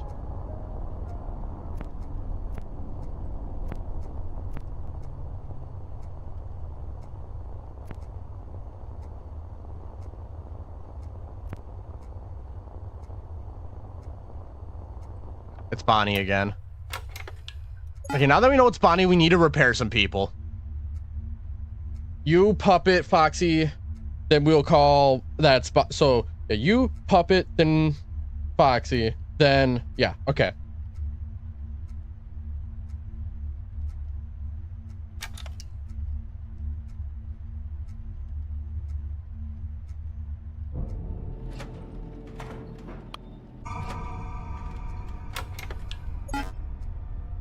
Okay, now we need to call you. We will call Foxy when he gets to the halfway mark. We will call out that's Bonnie and then call Bonnie over here. Because we have time, I think.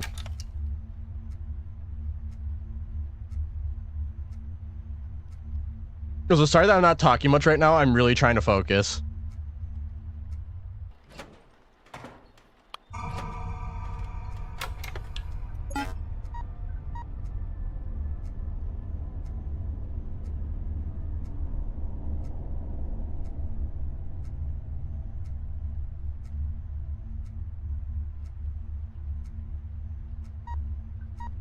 Honestly, but they're going inside of them so quick. Honestly, I might just wait.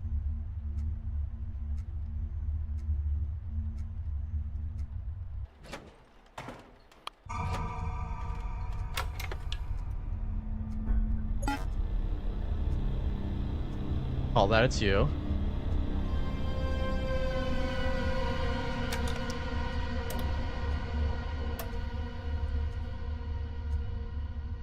Sounds good, Z. Sorry that I'm not talking much.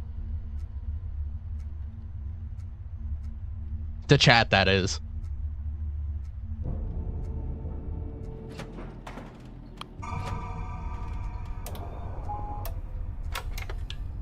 Okay, it's BB. Sweet. So.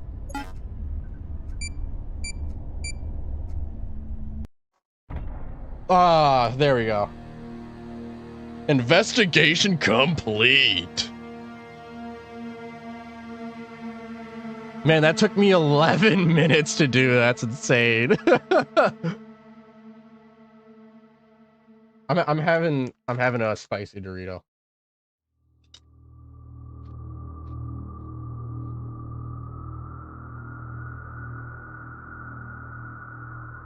Oh, I know you are with him. Watch it.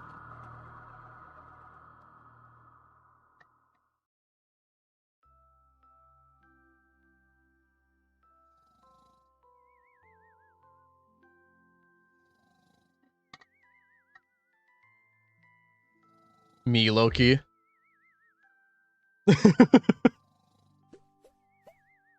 Me, Loki.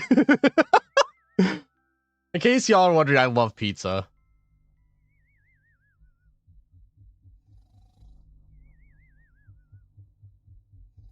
Agony. Also me dreaming about FNAF lore.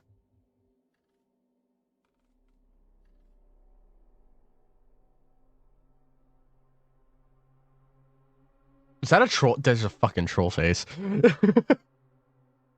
Oh no, the ghost made another analog horror video. Whatever shall we do? Ah.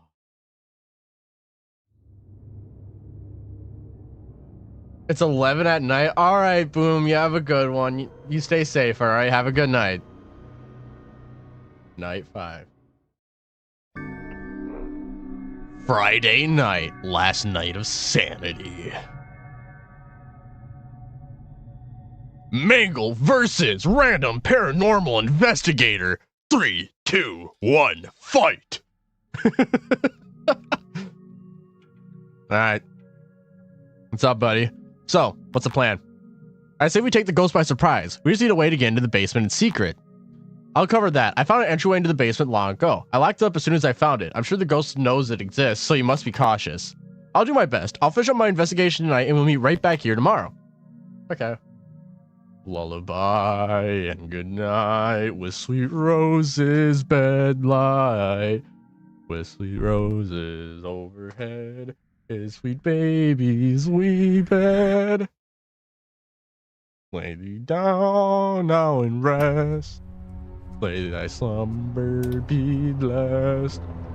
Lay thee down now and rest. May thy slumber be blessed. Okay, well, it's not Foxy, it's not Puppet. It's not Foxy, it's not Puppet, it's not Balloon Boy. It's not Freddy. It's not Foxy, Puppet. So it's either Bonnie or Chica. It's Chica. All right, cool.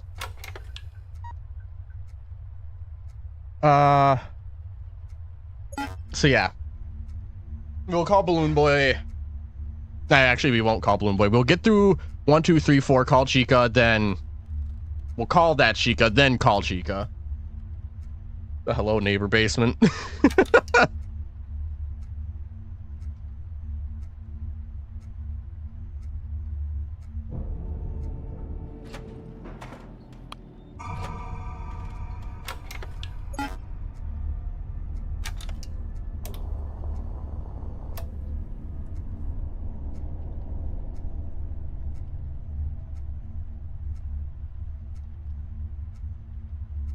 And now we just sit and we vibe.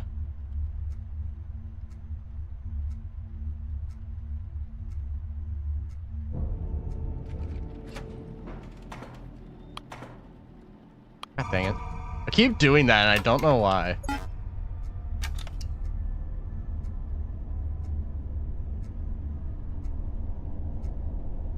Also, Candy, I'm gonna send you a DM after stream about something. If that's all right. I don't know how busy you are as of late, like, because we haven't spoken in a little bit because we've both been busy. But I don't know what your schedule is looking like. But I want to talk to you about something.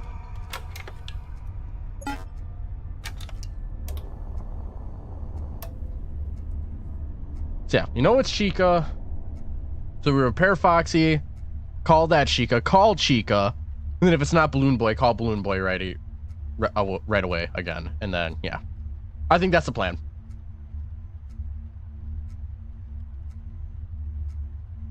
I don't know.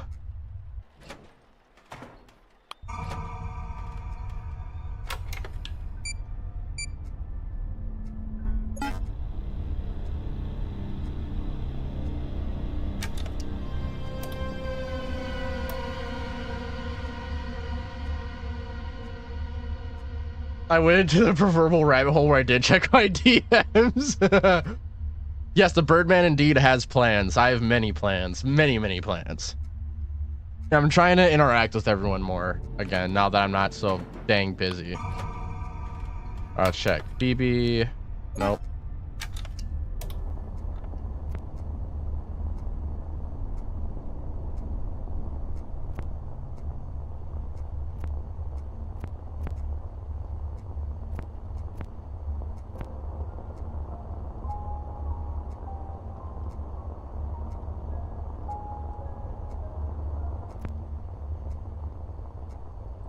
Handprint.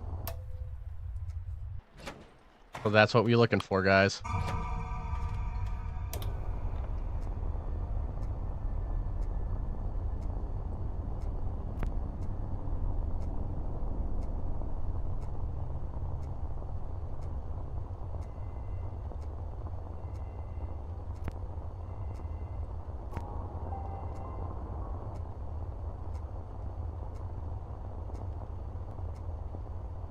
Okay, it's either Chica or Puppet. Okay. So that means... I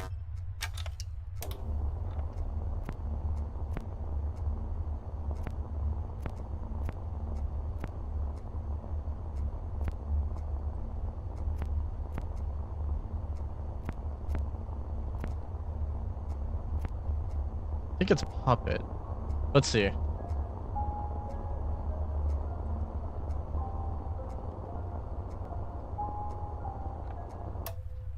Okay, there's a handprint there, we'll know.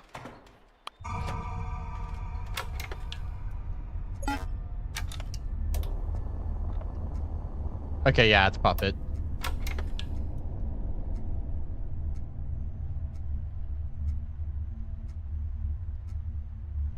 Okay, so...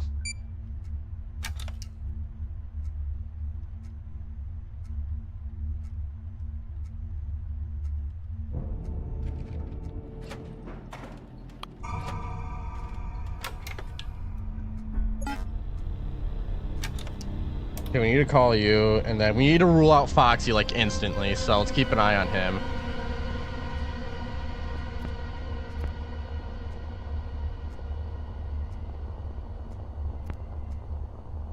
Okay, we just ruled out, like, Freddy, Chica, Foxy, and Puppet, so I think it's Bonnie.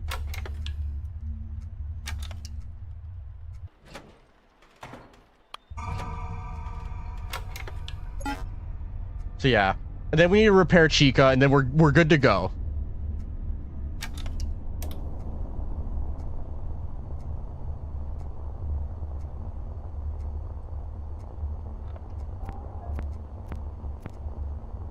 Yeah.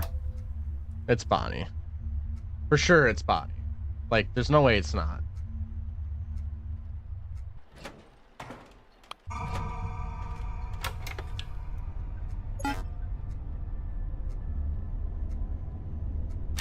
And then we'll say it's Bonnie. We'll call Balloon Boy, then say it's Bonnie. Actually, I'll repair Balloon Boy first because I want to have the chance of it being Balloon Boy.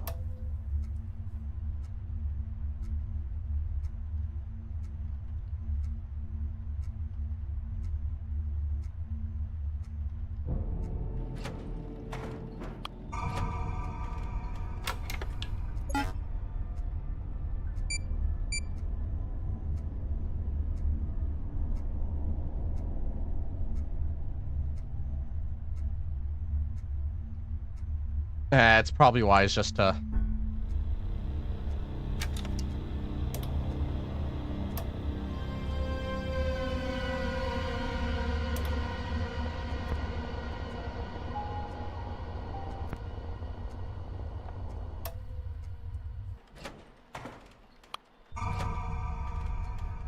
I know it can't be BB, but we'll check.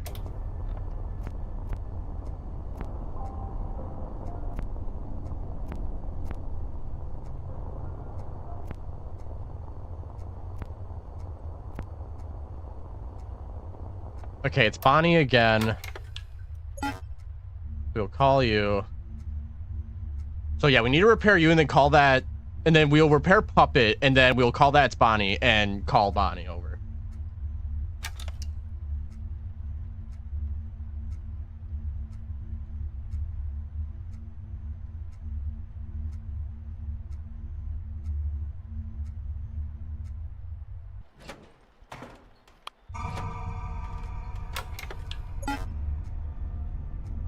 Because you're getting low, and then we'll call that it's Bonnie, and then call Bonnie over, repair him, and yeah. I think that's what we're gonna do.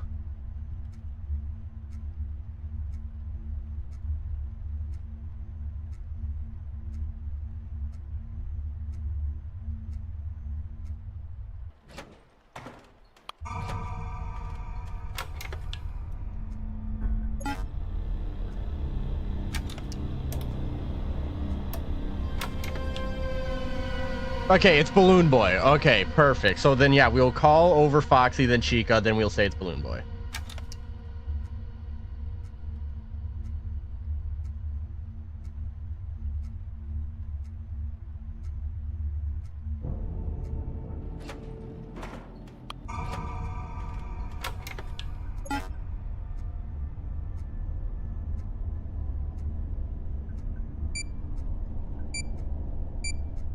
After we repair Foxy, I'm calling Balloon Boy instantly because I don't know where he's at in terms of, yeah.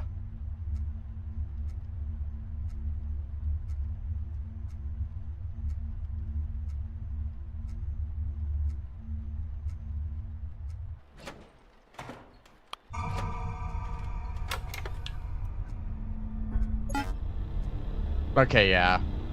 So we had time on him.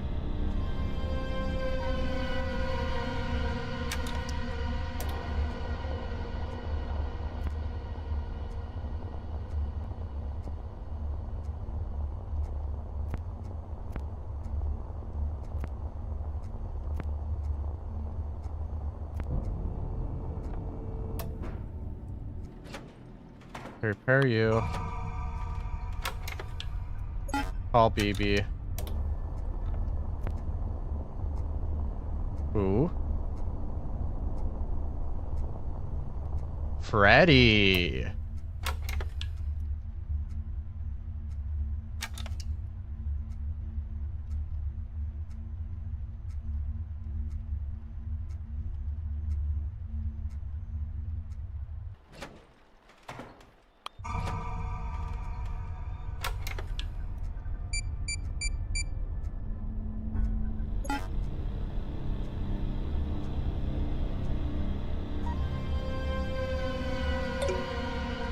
Let me look. The Chica or Foxy? Okay, cool.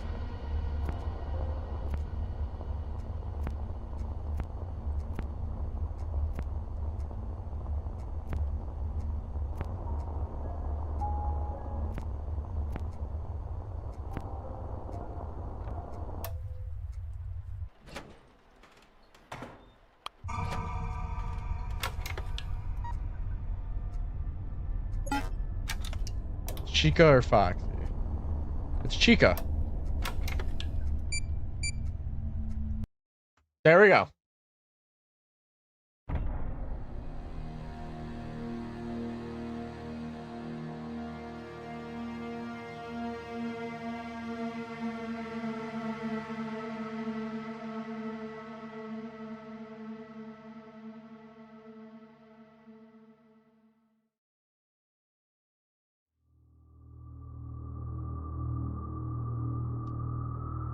Falling down.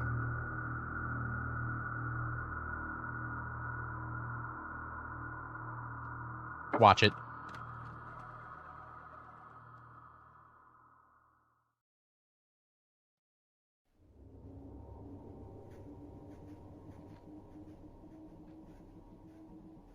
Wait, Andrew Pizza?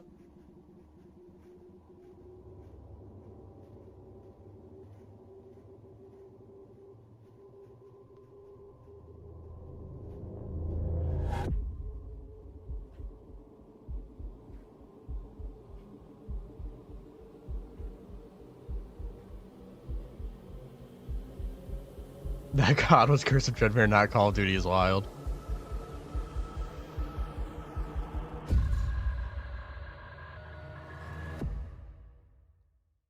Here we go. Continue to night 6.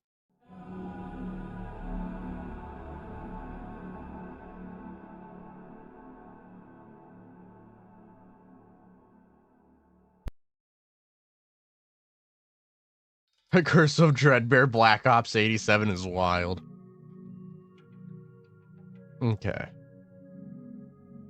Carrot Craze. I want to play Carrot Craze. Ready to venture into the unknown? I guess we're as ready as we'll ever be. Yeah. This will lead you straight to the center of the basement. That's where we'll find our ghost. Now, I took a peek at Scott out the basement while you're doing your investigation. Did you see anything? Well, from what I can make out, it seems that the ghost has turned the basement into their own little game. Alright, then we need a plan. I say we go along with whatever game the ghost is trying to play with us, and trap her by surprise. Well, are we going to trap the ghost? Trap her here, along with the other corrupt spirits, to let them rot, as I have for centuries. Alright, then this is it. If this works, Paul, I may never see you again. So I guess this is goodbye. Yeah, guess it is. What a journey this has been. Let's finish this. Juniors ends tonight. Alright, here we go.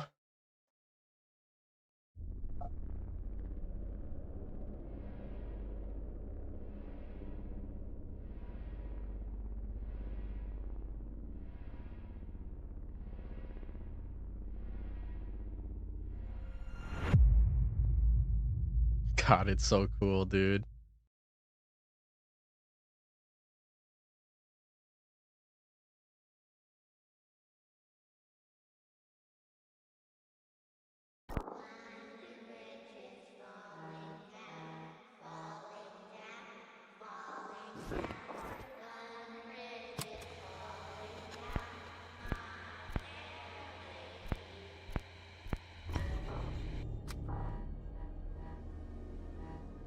Yep, here we go.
Oh, I'm cooked. I'm dead.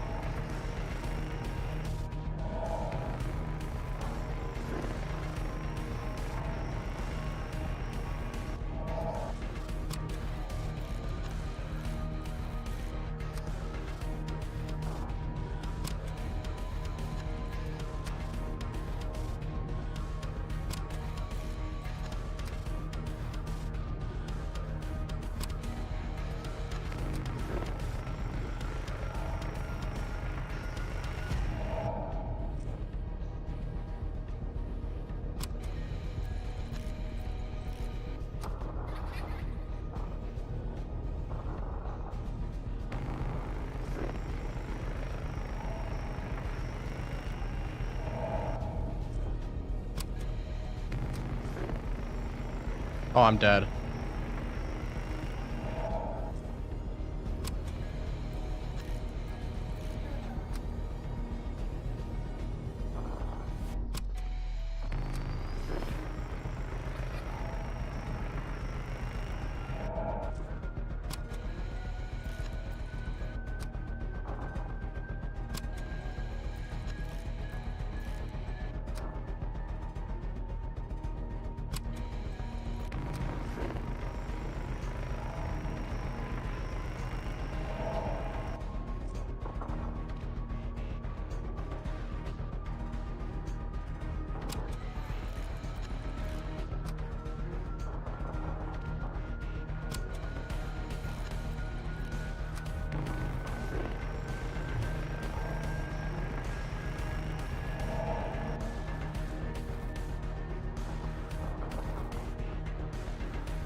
Oh boy, here we go.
Oh, dude, what? I don't even know what happened there.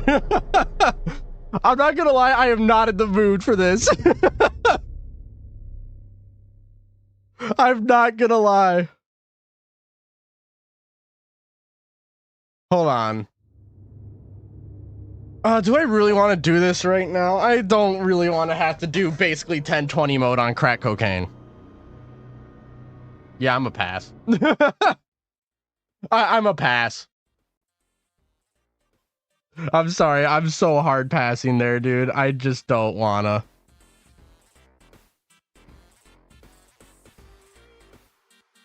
I've already done 1020 mode. I don't want to do it again.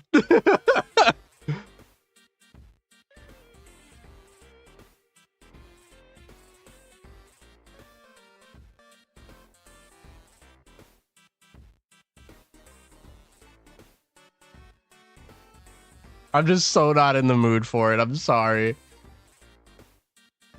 Also, where's Clavis Key at? I did do good. I did. And I'm happy I got through the main game. We showed a little bit of the ending, and yeah, I'm satisfied. So,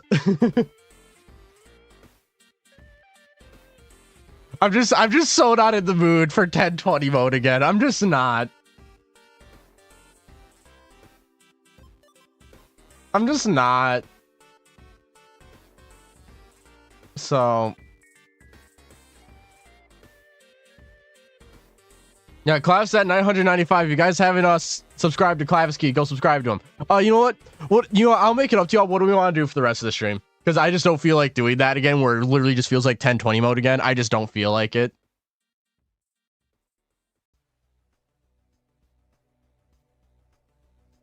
I just don't. Oh yeah, the Ralph Vengeful Spirit video. I'll have to check it out. I can check it out right now. Do you want to watch the flip side video, guys? Use the whole game. Yeah, that's basically like night 6. Basically, you just face off against Mangle and you defeat the spirit. Like it's what you expect. Yeah, let me find it. Flip side. Oh yeah, that's right. Flip side FNAF theory.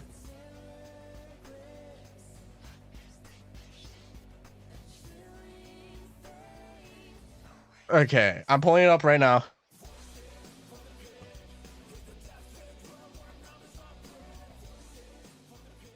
Play an easier game. It's not really me. Oh yeah, that's right. I still have juniors open on my computer. Let me just problem solved. But yeah, I just was not in the mood. If I genuinely wanted to do that, I'd do it another time. Phone Guy's Eventual Spirit. YouTube. Let's get the audio for that going. Okay. And let's see how the audio is. The identity of the one you should not have killed. The vengeful spirit of ultimate custom. Okay. All right, everyone. If you aren't subscribed to Flipside, if you haven't checked out this video, please do check it out.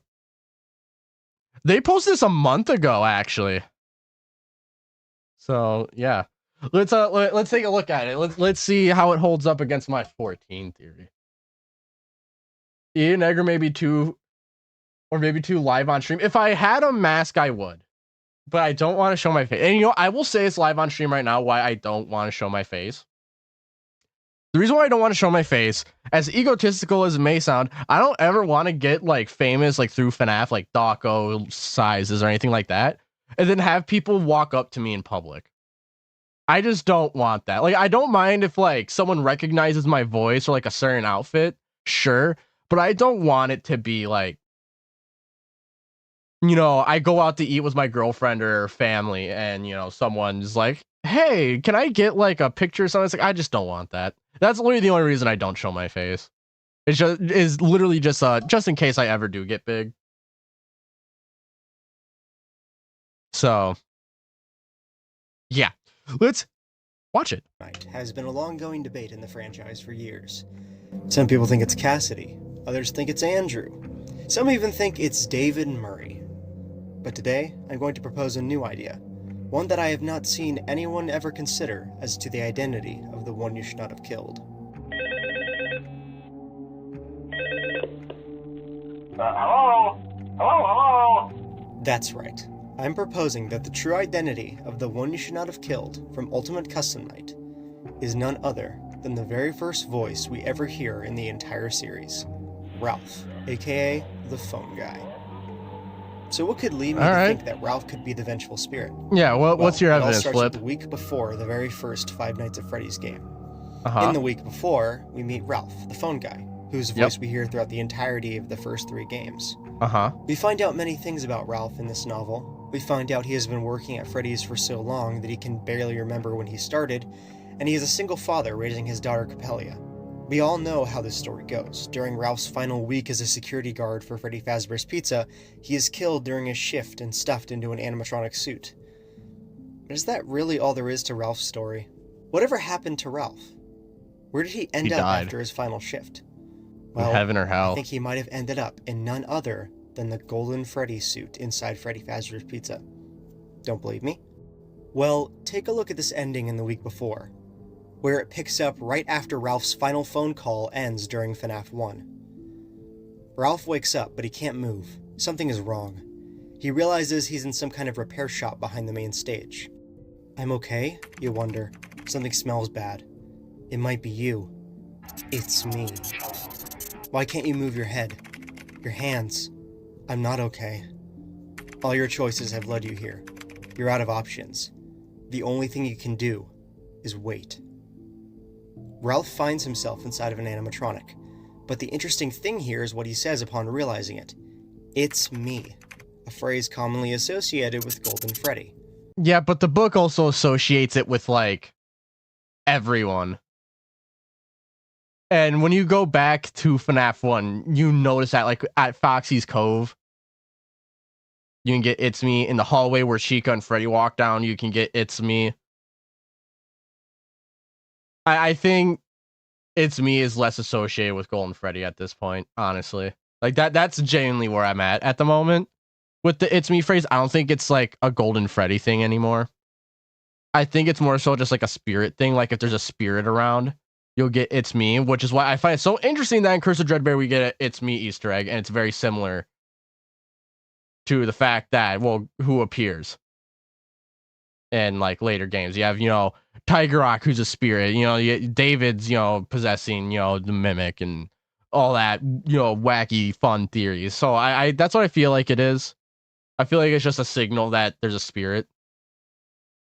Yeah, in the book, almost everyone says It's Me. And yeah, when you go back to FNAF 1, you get, like, It's Me with Freddy and Bonnie hallucinations. You get It's me at, Pirates Cove. You get It's Me in the East Hallway. So I don't think that's really much of evidence anymore for something being Golden Freddy. Now, It's Me is spoken a lot in this book. By Yes. Golden Freddy, yes, but also the other animatronics. Mhm. So Ralph saying It's Me by itself doesn't mean he's Golden Freddy. Yes. But this is where we turn to FNAF 1. On night 5 of FNAF 1, despite the death of Ralph from the previous night, we receive one final phone call. Only it's not the awkward, comforting voice of Ralph over the phone. Instead, it's a bunch of garbled animatronic speech.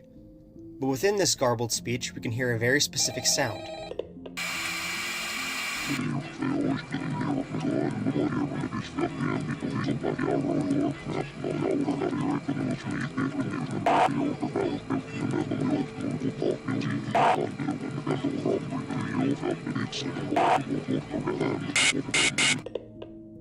Golden Freddy's voice.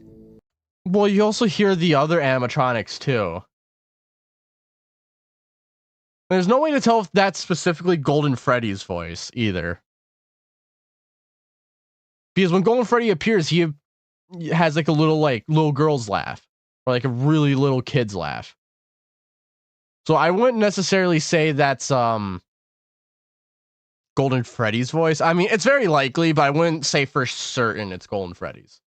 Without more evidence that that's Golden Freddy. But why would Golden Freddy leave a message for us on the phone? Seems random. Until you realize that if Ralph was a spirit now within Golden Freddy after being stuffed into him, this could be him trying to communicate with Mike from beyond the grave through the only way he knows how, through the phone. Now, let's move over to Ultimate Custom Night. It's heavily implied that Golden Freddy is the one responsible. No, I wouldn't say it's only Golden Freddy in the phone call, because you also literally hear the jump scare sounds of the other animatronics alongside Golden Freddy's. Wait, actually, hold on, wait. Is that if Ralph was a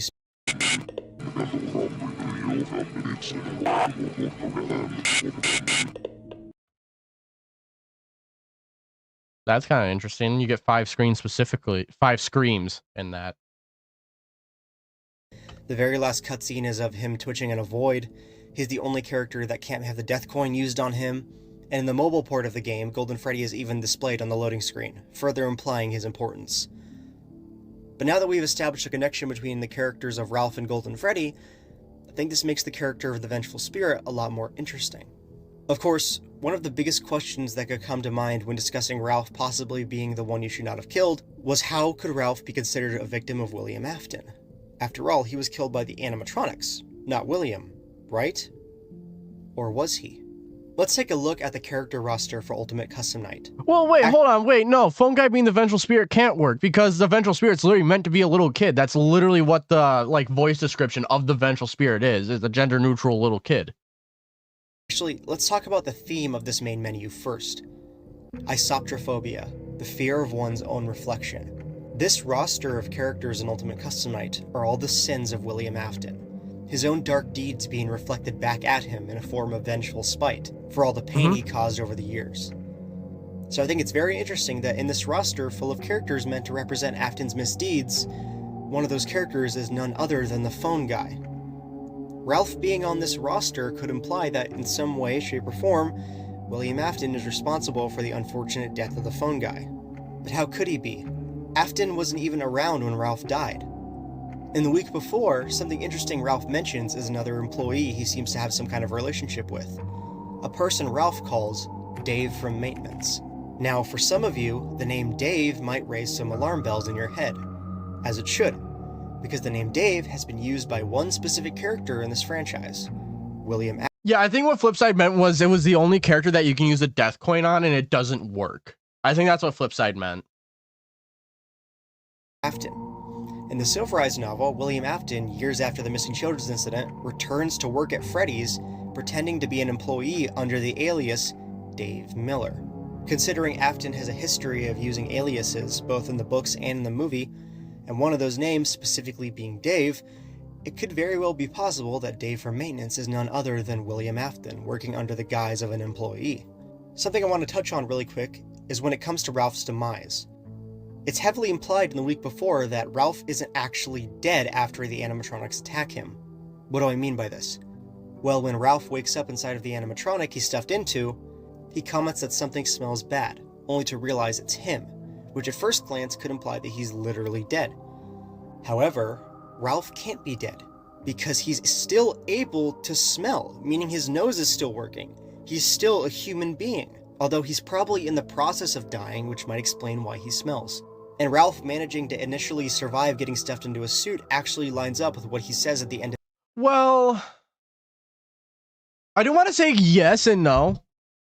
Mainly because Springtrap literally is alive. Like, William is alive in Springtrap, and he is very much dead, and yet he very much has his senses. Like, he can hear. He has a heartbeat. Like, he is very much alive, so I wouldn't know. Like, I'd say 50-50. I'd say 50-50. I'd say it's 50-50 on that one. Because, yeah. Yeah, maybe Ralph just didn't shower. But yeah, basically, since, like, William has a heartbeat, he can hear and all that stuff. And, you know, and he's still feels pain and things like that. Like, I genuinely very much so feel like that it's more so of a it depends situation. How you know, like, I think it's more of a are you killed outside or in the animatronic? I don't know. But it seems like death in the FNAF franchise doesn't mean your senses don't work. If that makes sense at all. his phone call on night 4. Hey, do me a favor. Maybe sometime you could check inside those suits in the back room. Chica has smell sensors? That's I'm interesting. gonna try to hold out until someone checks. Maybe it won't be so bad. Yeah, I always wondered what was in all those empty heads back there. You know. Oh no.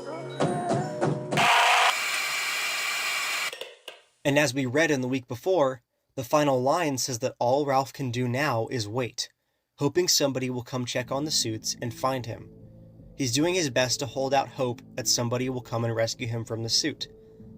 And what if somebody did find him? But not just anybody. What if the person who found Ralph was his good old friend Dave? Potentially. Yeah, Susie William is Afton. able to smell him coming home. Now, Yeah. why would Dave be the one to find Ralph in a back room? Well, Dave is specifically a maintenance worker, according to Ralph, and when Ralph wakes up, he finds himself in an animatronic repair shop in the back of the building. If any type of worker would go back into that room, it would be a maintenance worker like Dave. So what if Dave did find Ralph, clinging to life inside the suit? But Dave, or rather, William Afton, doesn't save Ralph. It's established very quickly at the beginning of FNAF 1 that Fazbear Entertainment will cover up any disappearances to protect their reputation. Welcome to Freddy Fazbear's Pizza, a magical place for kids and grown-ups alike, where fantasy and fun come to life. Fazbear Entertainment is not responsible for damage to property or person.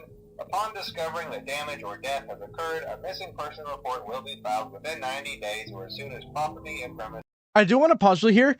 So I want you all to imagine this. The MCI, their deaths would not have been reported to the law or their parents until 90 days.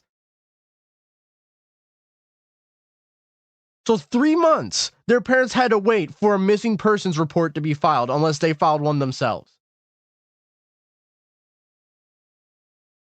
And if you're someone that believes like that, you know, the MCI took place at during different days, it could have taken over multiple weeks where like one died in the beginning of the month, one died at middle of the month, and one died at the end of the month. So then you have all these different dates. Like, it could have taken a long time for the MCI to actually have been reported missing.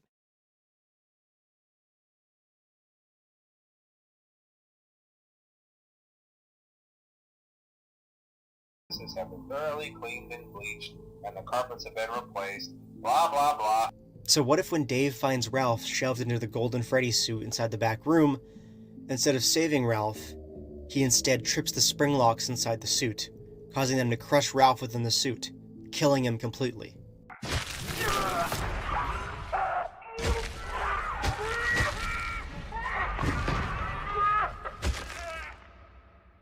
Now, can I prove that these events even happened? Actually, I think I can. Let's go back to Ultimate Custom Nights. One thing I do want to say, I don't know if Golden Freddy is at any point a spring lock past Fredbear's. Like, he might be at the 1985 location, but once, like, he gets, like, withered and then repaired, it's very much so that, like, he's just a FNAF 1 animatronic now. Especially since, like, spring locks are banned after the multiple simultaneous spring lock failure. I think by the time of 1987 in FNAF 2, Golden Freddy's no longer a spring lock, or if he is, he's not used, but I don't know, it depends. Roster. Has anyone found it interesting that out of all the characters, Ralph the phone guy is specifically the very last character on the roster? I feel like both the first and last spots of the Ultimate Custom Night roster would be reserved for very specific characters. For example, Freddy is the first character on the roster since he's the main star of the franchise. Why then does Ralph get to be the final character on the entire roster? Well, I think Ralph being last becomes relevant when you realize what the final cutscene of Ultimate Custom Night is. Golden Freddy twitching in a void, shaking violently. And does this scene of Golden Freddy twitching seem familiar to anyone? Well, to me it does. To me it looks very similar to the scene of Springtrap twitching in the FNAF 3 trailer. And we're later shown that this is actually William Afton's death scene in Follow Me, where he gets spring-locked. This could imply the scene we are looking at in this final cutscene is Golden Freddy twitching during a spring-lock failure. And if we connect Golden Freddy being the final character in the cutscenes to Ralph being the final character in the roster... True, though, Glitchdinger, I do want to say this. Golden Freddy was an animatronic on the floor in 1987. We see that in drawings that Golden Freddy was actually out on the floor at some point in the drawings, so I do want to say that. And the fact that he's implied to be stuffed into Golden Freddy, this makes the idea that William Afton killed Ralph by tripping the spring locks even more possible.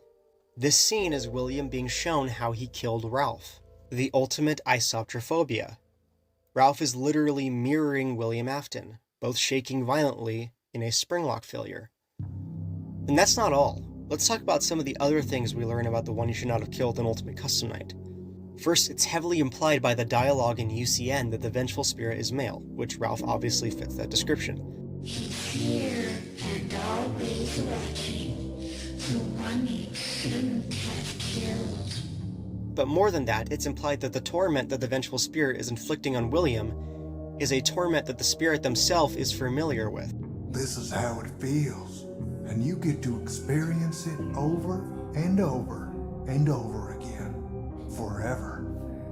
I will never let you leave. This torment that William is experiencing is being terrorized by the animatronics, something Ralph... Maybe... it's possible. I don't know. That one's a maybe. ...would be extremely familiar with, considering he was a 22-time employee of the month according to the week before. All those endless shifts being terrorized by those animatronics as a security guard, now being turned on William Afton as a form of revenge. And that is my theory on Ralph being the identity of the one you should not have killed in Ultimate Custom Night. Okay, so now that that's over with, let's talk. I'm gonna be honest, this theory is mostly just a fun crackpot theory I made up. Okay, also flip side, if you're watching this, I just want to, I need to say this. Please don't use FNAF 1 gameplay footage for the love of God, because the white flashes makes me just want to die. And I'm not actually of the mindset that the phone guy is the vengeful spirit in UCN. But I still think it's a really fun idea that I created, so I wanted to make it into a video for you all to enjoy. Because if you can't have fun sometimes and you're making theories, what's the point, you know? Anyways, I promise a more serious theory will be coming very soon. I will see you guys on the flip side.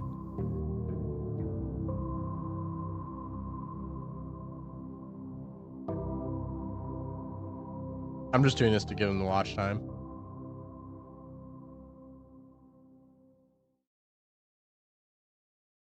Okay. I do think there's issues with it. I think there's a lot, and as you said, it's a crackpot theory. I think there's a lot of issues with it.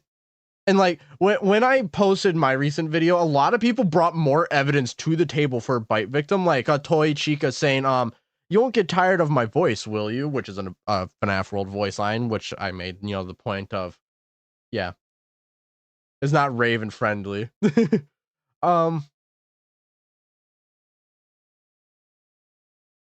I just feel like what the biggest issue is that the vengeful spirit is meant to be a little kid. Like, we know that they're supposed to be a gender neutral kid. That's what they're supposed to sound like. Oh God. Okay. That's what they're supposed to sound like. He's a gender neutral kid. Supposed to be a male and stuff like that. We don't really have many male children characters in the game. We have the MCI and Crying Child. But then, you know, like with, you know, the Golden Freddy references and all that stuff. And plus also the way you're supposed to find like Crying Child's name allegedly is through a mirror and stuff like that.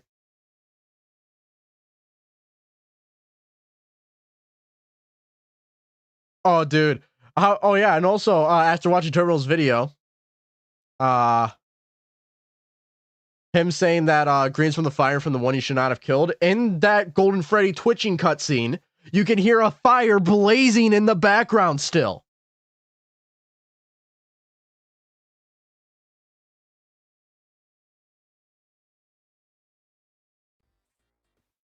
So yeah. Oh, whoops. I accidentally grabbed myself and not this over. Oh, Terminal texted me. Okay, source for smell sensors. Yeah, okay. Yeah, where is it? Yeah, disable smelling protocol during daytime to avoid Chica stealing food. Kids cry if they see the endomouth. Yeah.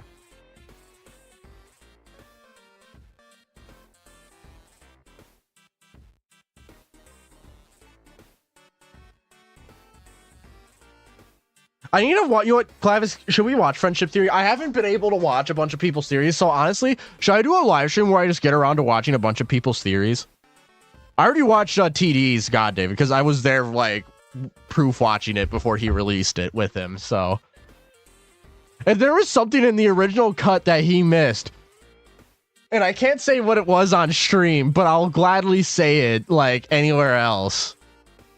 But since we're on YouTube, I can't say it. But there was something in a. So he was like doing like a scroll panel, and on like the definition of something, I forget what it was.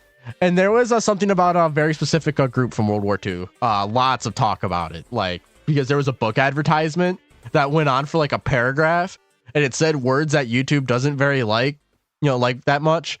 I was like, oh, TD. You should move it. It's pretty long. Let me see how long it is. Let me pull up your channel. Clavis key.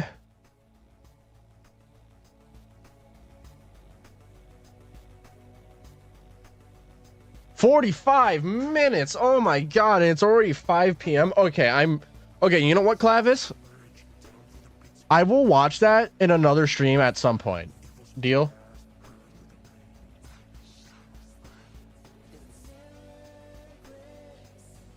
A glitch singer. Yeah, you can hear a fire in the background of the Golden Freddy cutscene. If you grab the audio from the game, you can hear a fire blazing in the background. Nurse did it the other day, pulls in. Yeah. I mean, yeah, so I think what I'll do is I'll get like at some point a couple like theory videos that I want to watch and just watch them with y'all.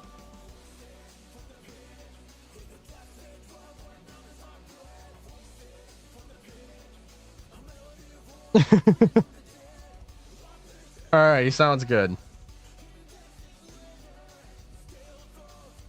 Honestly, it was a fun stream, but honestly, I'm down to talk a little more. Is there any other videos you guys want me to watch? Like, I don't want to watch, like, I'm down to watch one more, and then I'm gonna make food for dinner. But is there anything that's kind of like you guys want me to watch?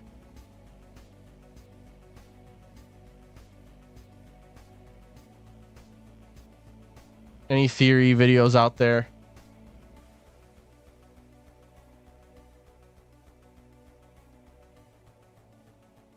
They're like 20 minutes max.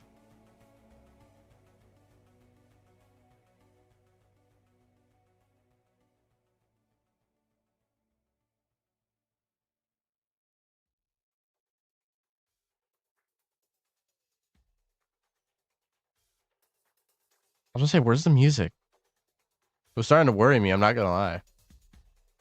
You guys give me a sec to get the name? Alright. Hey, Terminal, I figured out how much your estimated monthly earnings is because I have this thing that helps me make videos.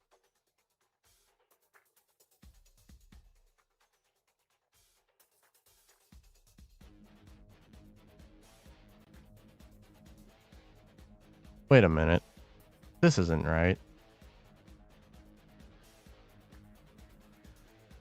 Okay, yeah, we're at 21 likes. I went back to my stream and said it was at 4 likes, so I refreshed it, and now it's at 21. I was like, okay, my lord.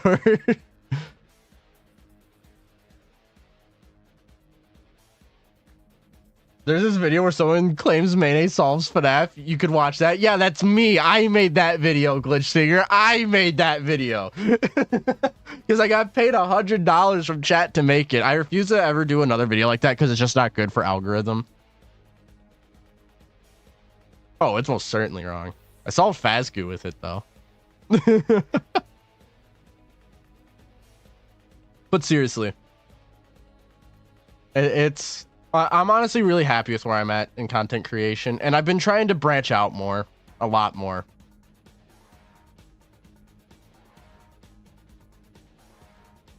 So yeah, we shall wait for Bear to come back, and we'll watch whatever that is. Also, Terminal, we got to get you a better YouTube banner, buddy.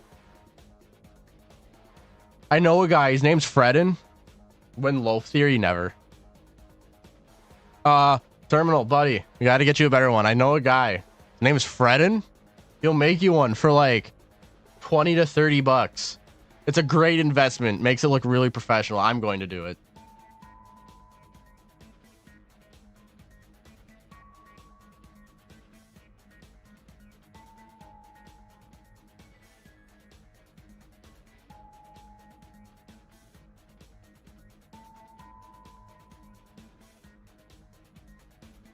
Okay, you know, actually, let me take a look.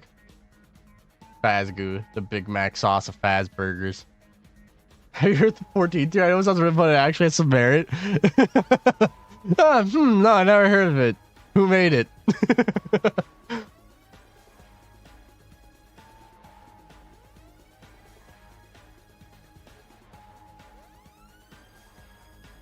Okay. Yo, guys, should we spin the wheel to see what game we're gonna be playing next? What fan game we're gonna play next? Let me pull up the wheel. Spin wheel.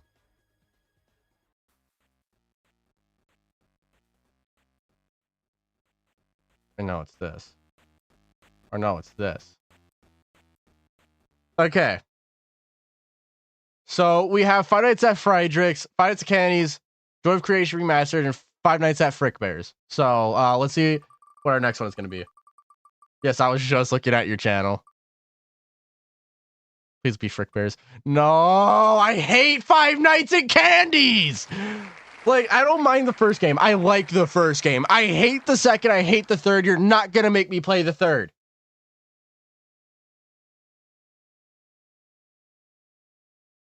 Thank you, Harrison. Oh, by Rexter? Yeah, sure. Let me, Rexter.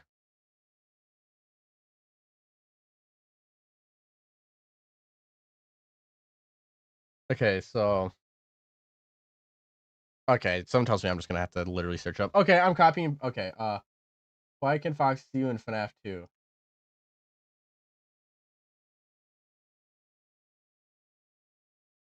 Today, we might be tackling FNAF's most puzzling question. Honestly, I'm gonna reach out to Rexter. I want to work with Rexter.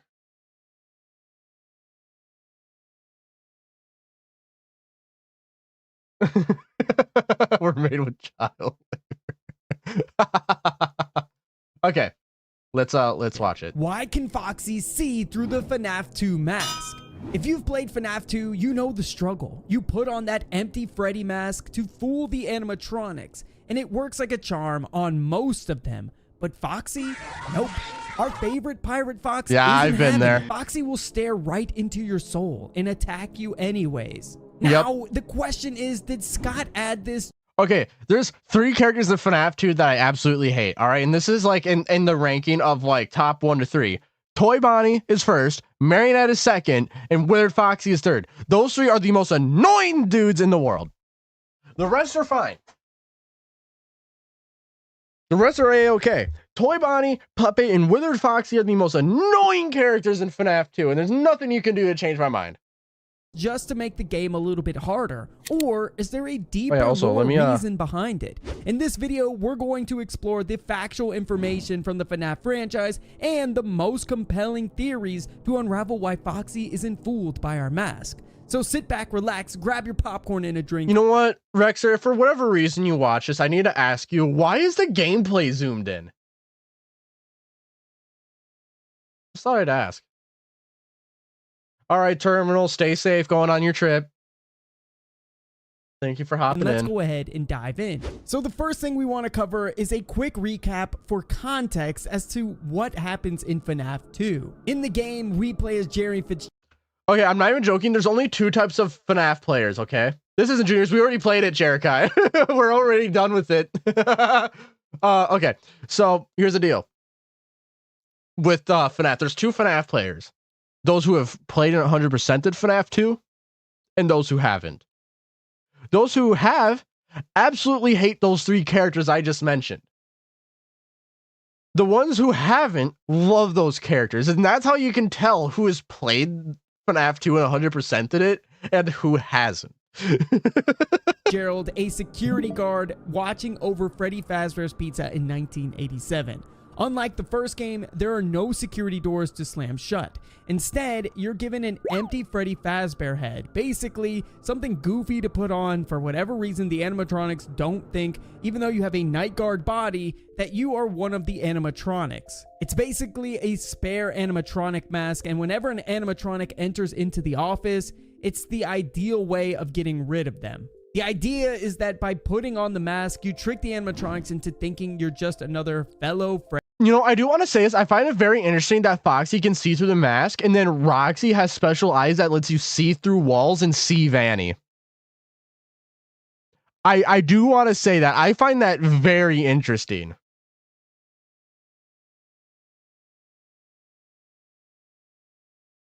Now, I don't know if there's any correlation there, but yeah, I thought I'd bring that up. Whether Foxy can see straight through your mask, and Roxy, you know, the futuristic version of Foxy, has special eyes that can let you see through walls and see Vanny. Freddy Fazbear animatronic, so they'll leave you alone instead of attacking. As the phone guy explains in Night 1, there's a minor glitch to it though, where the robots might see you as a metal endoskeleton without a costume. They'd normally want to stuff you into a suit or make...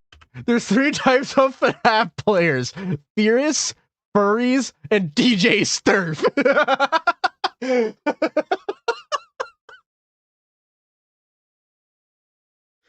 I love how DJ Sturf gets his own category, but you're not even wrong. I guess you could fit the regular sauce in there too.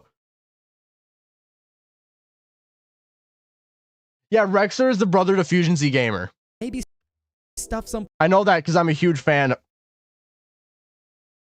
I'm gonna find you, Rexter. For what you just put on screen, I'm gonna find you.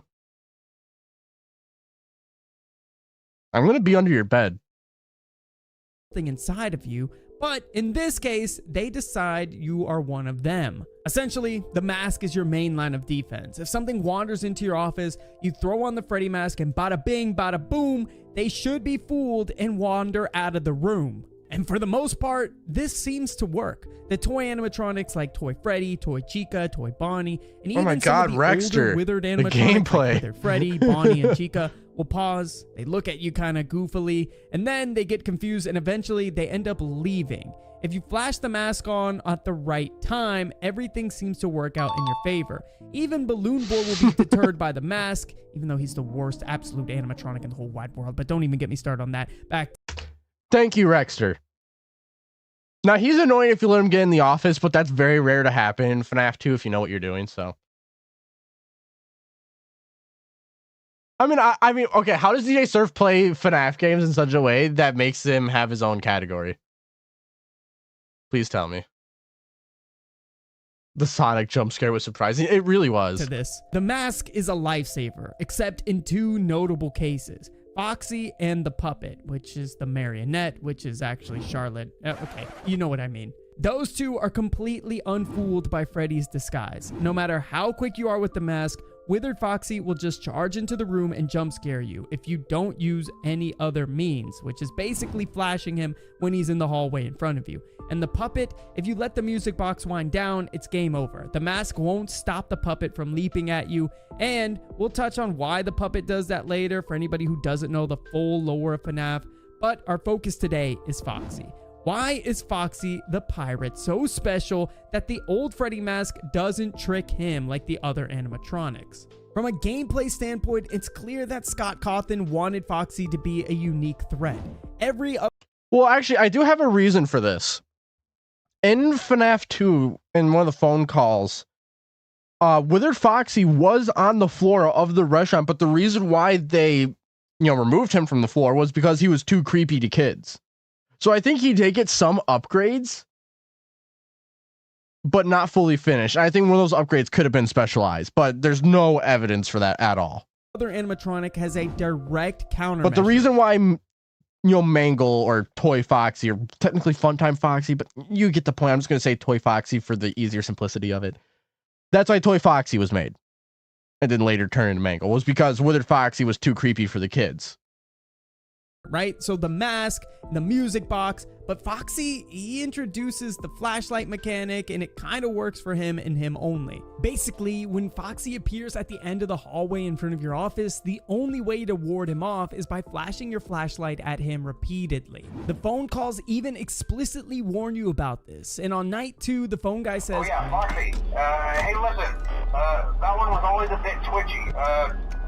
I'm not sure if the Freddy head trick will work on Foxy. If for some reason he activates during the night and you see him standing at the far end of the hall, just flash your light at him from time to time. Those older models would always get disoriented with bright light."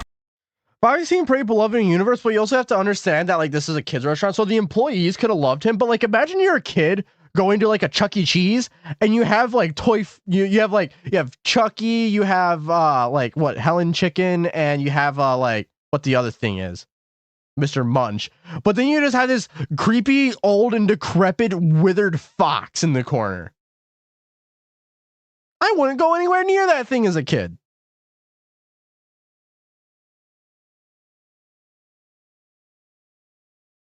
Who I think calls the Bite of A7 Withered Foxy. There's a whole video by Withered Circle about it that I helped him make. We were doing a stream together and we found it. We call it Flashbite. The reason why the Bite of A7 happened was because of the failure of a flashlight to stop the animatronic, and we know the only animatronic that's stopped by a flashlight is, so ironically, Withered Foxy. So odds are what happened. Withered Foxy came out. He tried. He's like, "Oh hey, I know how to stop Foxy. Let me just shine my light in his face." Oh no, and then just frontal lobe gone. The chomped. The crunched all the way to next week. Just crunchy. Tasty and crunchy. So factually, within the game's own mechanics, Foxy isn't tricked by the mask because you have a different tool to handle him, your flashlight. But that just... Yeah, I know Mangle's repaired version is Funtime Foxy, but if you're talking to someone and you say, "Oh yeah, Funtime Foxy," you're gonna think sister location, so I just say Toy Foxy for easier simplicity's sake. Raises more questions, right? Why doesn't the mask fool Foxy when it should theoretically fool any animatronic sensors? Did something go wrong in Foxy's programming, or is he just so clever that, he sees the obvious, right? A giant head on a human's body. Well, Phone Guy did say he's always been a little twitchy, so... Obviously, bro's not an Yeah, every animatronic is stunned by the flashlight, but the only one that prevents an actual attack is Withered Foxy. Animatronic. Either way, the FNAF fan base has been obsessing. Because, when Mangle is in your vent, you can, spam that flashlight on Mangle all you want, but the second you pull up that, camera to let the whole movement cycle happen, because the timer's up by then, Mangle's gonna be in your office regardless, ready to attack you. So it's more so to delay them, but once they get to your office, they know who you are until you put on that mask, pretty much. over this since 2014, and naturally a ton of theories have emerged. Some are grounded in tech and the game lore, and the others dive into the spooky lore side. Hey, I saw involving Bronze films. Foxy's past and the infamous purple guy. I mean, we're gonna explain both angles in today's video, the technical explanation and the story-driven theory that everybody wants to believe. Basically, Foxy is the only animatronic that actively runs away from the light, whereas the others just kind of stay there. So let's start off with the technical explanation of faulty facial recognition. One straightforward explanation is that Foxy's system simply is different than the other animatronics. Remember, well, Foxy's been out of service since 1985. I genuinely think what made him out of service is that he's always had that light issue. I genuinely think that's what it is, that he just always had that light issue. So when, you know, he's having, you know, the light of like the spotlight flash into his eyes, he'd malfunction, and they were just never able to fix that eye with lights issue. in FNAF 2 storyline, the Yeah, but restaurant... Mangle's a Foxy too. Yeah, but you also have to remember, Mangle isn't twitchy. They never say Mangle's twitchy. They completely made Mangle to be like a toy animatronic, and they did do that. They, you know, Funtime Foxy, Toy Foxy did exist at one point before, you know, the Mangle happened. And despite that, never described as twitchy or weird. They act like every other toy animatronic. There's a difference between them. has two sets of animatronics. The new toy models with the shiny exteriors and the old withered models, the classic ones from the...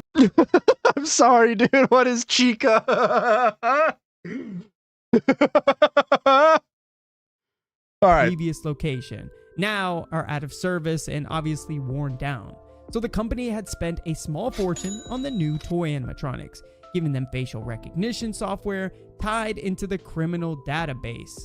Basically, so they can identify predators. A bit ironic, seeing as, well, I mean, we won't even get into that in this video. Meanwhile, the old animatronics, Withered Freddy, Bonnie, Chica, Foxy, and continuing to go on, were basically left in the parts and service room to rot.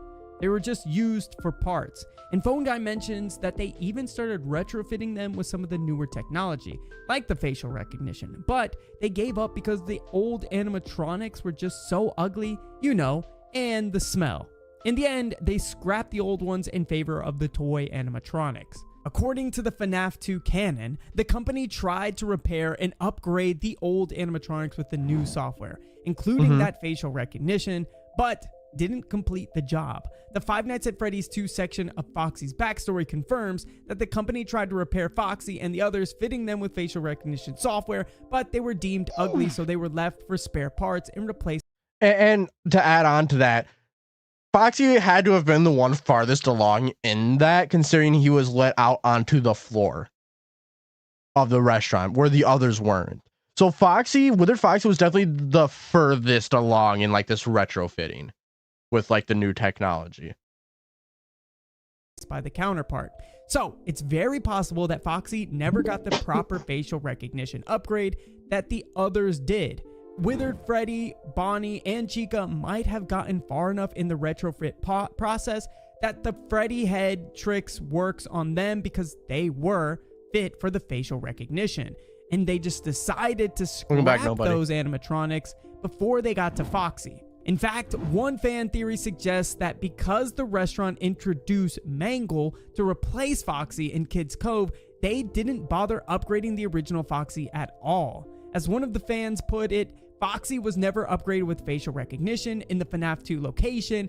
Funtime Foxy, Mangle took his place, and the other animatronics were upgraded. And this is why the mask works on them, but not on Foxy.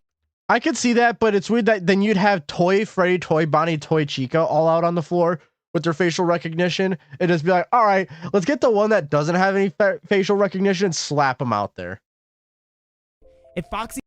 Like, honestly, I wonder if it was like, you had, you know, all the withers in the back, then you had Toy Bonnie, Toy Chica, Toy Freddy, and then you had retrofitted Foxy, and then when they were like, okay, he's too creepy and he absolutely stinks up a storm, they took those out of him and just gave him to Mangle, and that's why he's weird. That's another possibility. There's a lot of possibilities there. He doesn't have the facial recognition software, or it's completely broken, the Freddy mask wouldn't register to him as a valid animatronic face. To Foxy's eyes, you're just a human wearing a stupid mask, and thus he still will attack you for it. Another technical detail is Foxy's behavior with the flashlight.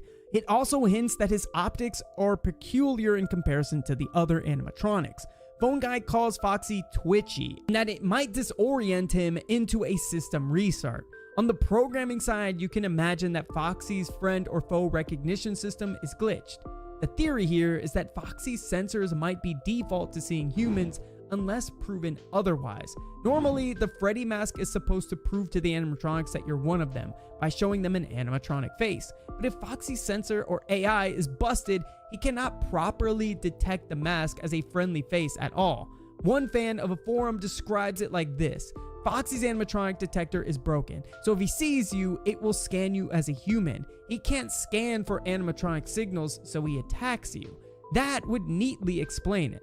Foxy always reads you as a human intruder no matter what, because his recognition module is shot. It doesn't work. The only thing that resets his faulty sensor is a burst of bright light, hence why we have to flash him in the hallway to get him to reboot and have him retreat momentarily. It's like turning a device off and on again to clear an error. I don't know if anybody has ever done that with their PC. You know, when you got a bunch of pictures of, let's say, for example, toy Chica, maybe Roxy, and then you start getting these weird virus pop-ups, and then you got to turn off your PC. Anyways, there's even a small detail with Good to know what Rexer's into. The players have noted that sometimes Mangle still attacks, even if you have the mask on. Why? The comments aren't deleted. It's the account is on Reddit. So the account's deleted, but the comment isn't. According to one theory, it's because of Mangle's head being tilted at an odd angle. When she's in your office, her facial recognition camera might not properly see your mask from the sideways angle. The Freddy mask only works if the animatronic can look at you head on and identify the face. In Mangle's case, the angle trips the facial recognition, causing her... No, because Toy Chica comes from the left vent and she can see... Well, I mean, I guess... Well, no. Yeah, no, she doesn't appear in the office, so I don't know. To realize it's a trick. This tells us that mask's effectiveness is all about the animatronic's ability to visually recognize it as a face. Foxy cause might be an extreme version of this, where either due to a damaged optic, he's missing an eye. Did you get that off of Roblox? After all, he literally is wearing an eye patch. He doesn't recognize Freddy's head at a legitimate animatronic angle. And I mean, this is actually a pretty good theory. I'm not gonna lie. It's one that really got me thinking. But to be honest, I start to wonder if it's just gameplay diversity.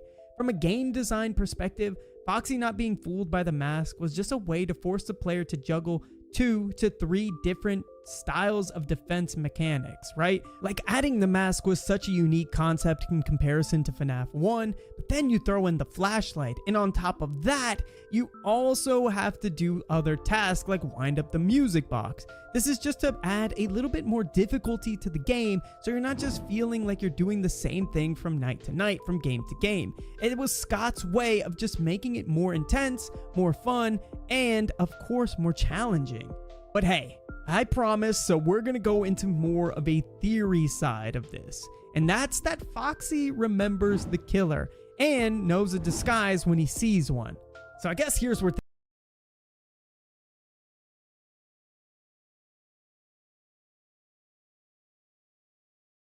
things get really interesting. That's all I have to say. We can debunk that one literally just because of the FNAF movie's existence. FNAF 2, between the frantic knights fending off the animatronics, players sometimes get treated to a little 8-bit mini-game. These retro-style mini-games are full of lore clues about the tragic backstory of Freddy Fazbear's Pizza, especially the infamous missing children incident. And there's actually a video coming on that in the channel in the near future. But it's where 5 children were murdered at the pizzeria. One of these mini-games is called Foxy Go Go Go, and it stars Foxy himself. In the game, you, playing as Foxy, start behind a curtain like the Pirate Cove, and you run into a room full of kids. The kids cheer, "Yay, it's Foxy!" And then the game resets and has you do it again a couple of times. On the third round, something's wrong. Purple Guy, also known as William Afton, is standing in the corner grinning. Foxy runs out of the room, and now all the children are dead, lying lifeless. It's a haunting scene. Foxy finds the kids already murdered, and the minigame ends with Foxy's shock, and then presumably a jump scare as the night resets. This minigame is essentially showing Foxy witnessing the immediate aftermath of the missing children incident. Well, I feel like the biggest issue with that is that would then require the animatronic have memory, and then through possession, the kid not affect said memory and not be in control of Foxy. I don't think that one quite works. Also, hi, Mio. Importantly, Foxy sees Purple Guy there. In fact, Foxy saw the kids alive, then saw Purple Guy, and then saw the kids dead. Pretty strong evidence that in this moment, Foxy's AI would register who Purple Guy was and sees him as the bad guy. Now, why is this relevant to the mask? Because Purple Guy, the killer, was known to use the costumes to lure in the children. In FNAF lore, William Afton used a mascot suit. We know that as Spring Bonnie. Yeah, but then you would think he'd recognize Spring Bonnie, not Freddy Fazbear, the person that he literally lays in the backstage area with. The golden spring lock suit to gain the kids' trust before he murdered them. Foxy's minigame specifically shows that Foxy remembers a person in the pizzeria who was not what he seemed. A popular theory suggests that Foxy learned to differentiate a person in a costume from a real animatronic because of this traumatic event. One early fan theory from 2014 put it this way: Foxy was there the day the man killed 5 children. He saw the man without the costume used to lure the children in, and maybe he also saw him with the costume on. So Foxy learned to differentiate a person wearing a costume from someone forcibly stuffed in a suit. In other words, Foxy might have essentially witnessed William Afton both in and out of the mascot disguise. Yeah, but then Fox would have to figure out a way to like put 2 and 2 together. Did he see him get in? Did he see him get out? And in terms of like into the pit, no one saw him get in that suit. Because when we go and crawl into that Golden Freddy suit, the power goes out. He literally shuts off the power. There's a power thing in the office. He shuts it off, and then he comes out in the Spring Bonnie suit. He really made sure that the cameras wouldn't see him. And as a result, Foxy's AI is now known to see a human in a costume. So if you fast forward to the events in night 2, you, the security guard, are basically a person wearing a mascot head. You have worse of a suit on than William Afton did when he killed all those kids. So to Foxy, that could bring an alarm in his head. It might resemble the scenario from years ago, a sinister adult trying to fool people by wearing a costume. And Foxy's not going to be fooled again. He attacks you because he sees through the disguise and suspects you're up to no good. This theory elegantly ties into the idea that animatronics are haunted by the children's spirits. In FNAF lore, each of the missing children's souls went on to possess an animatronic. Thanks to the puppy... bruh, did I just say puppy? I meant puppet. Giving life to the other animatronic. Okay, Foxy goes about the MCI and different murder, and we already got the toy possession kids. What I genuinely think Go is telling us is that where the MCI happened was a Freddy Fazbear's. If you go back to like FNAF 1 and 2, we know that the MCI happened at some location. We don't know what location, but then we see Foxy at it. And well, we're supposed to, put 2 and 2 together. Okay. We know Foxy is at a Freddy Fazbear's. So it must have been at a Freddy Fazbear's Pizza. I think that's what it was. And that's why I also believe that, that's what Cake Bear was telling us, was that Charlie died at a Freddy Fazbear's. Because, you have Freddy there. So, yeah.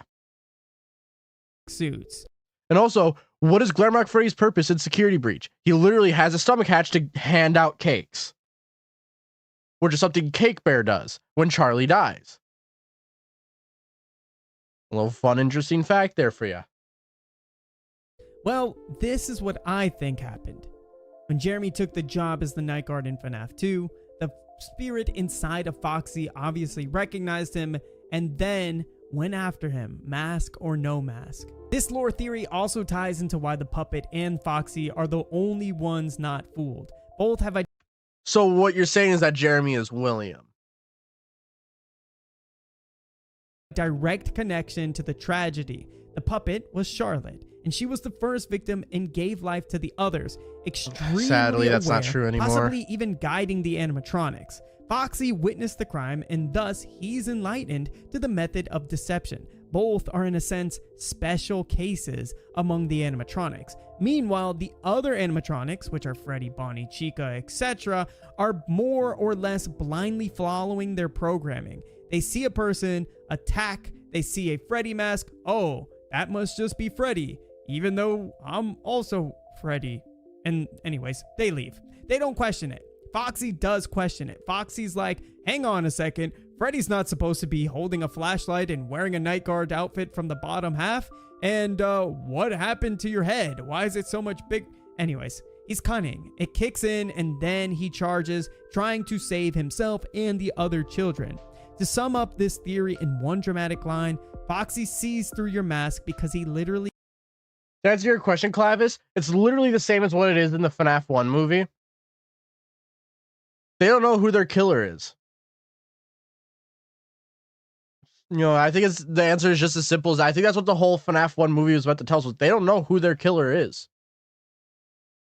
But only after FNAF 1 they know who their killer is. William.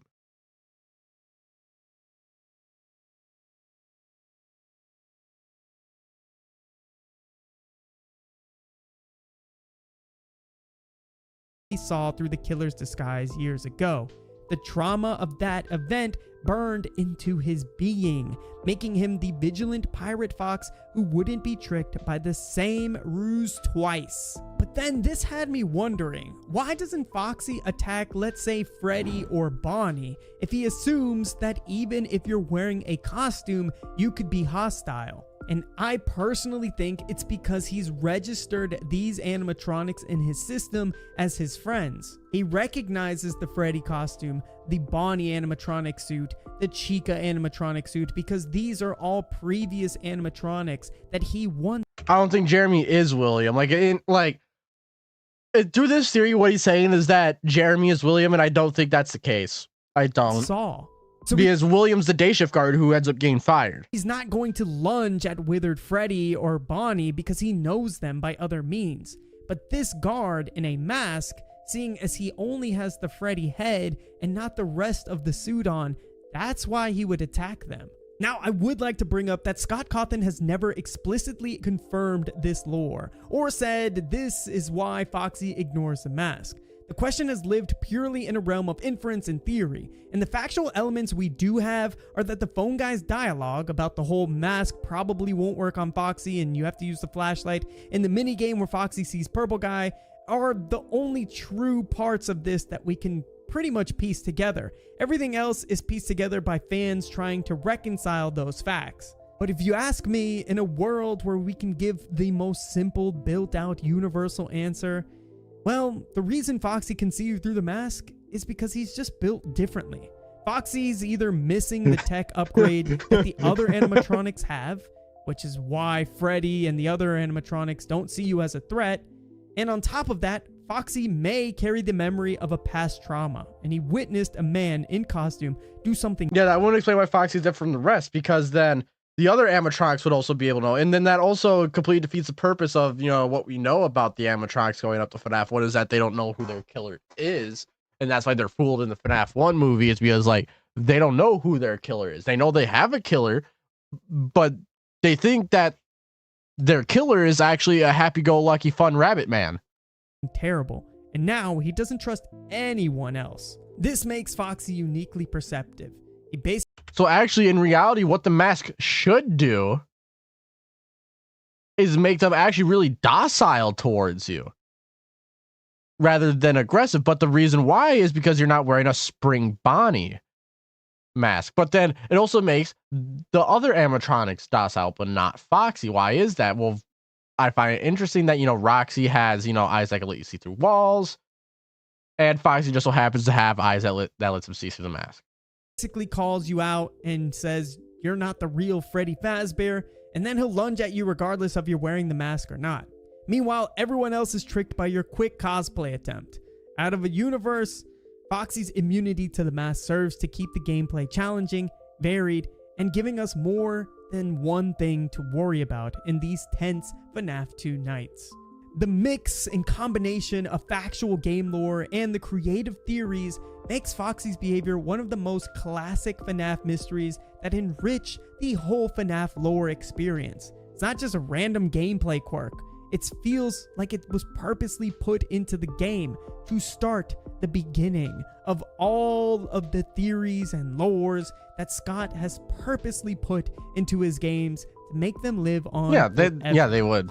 Anyways, guys, hopefully you enjoyed today's video. If you want to see me cover a W-Rexer. Okay, now this video made me want to do something. I'm gonna.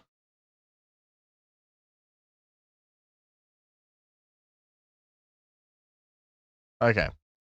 So I actually want to do something. FNAF Into the Game notebook from Gabrielle. My bad. Yeah. I want to look at all of these. Oh, do you not have all of them? Oh.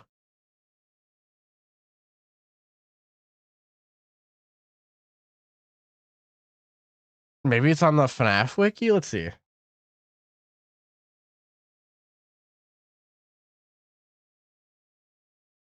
No.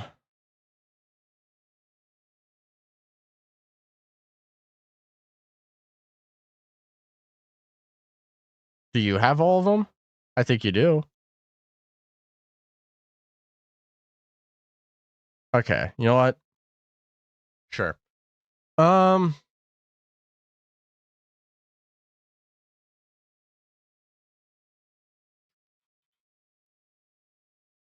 Yeah, one thing.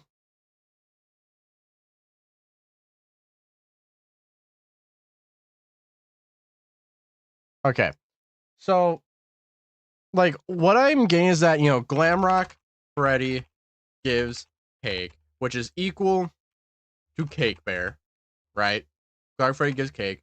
Roxy can see through walls and disguises. I mean, that's literally what Glamrock Freddy does when he gets them. Foxy can see through disguise in FNAF 2, right? Okay. Now, follow along with me here.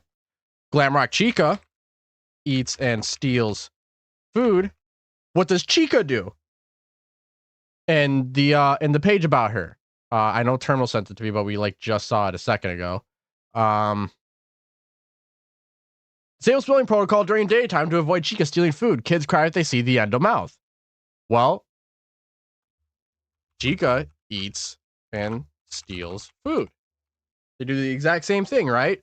So we have everything here. Now, we don't really get Glamrock Bonnie. We don't really get his personality at all. So we don't know what the whole entire deal with, what Bonnie could have in correlation with past Bonnie besides the guitar and electrocution. But we never get to see Glamrock Bonnie actually in play. So who knows?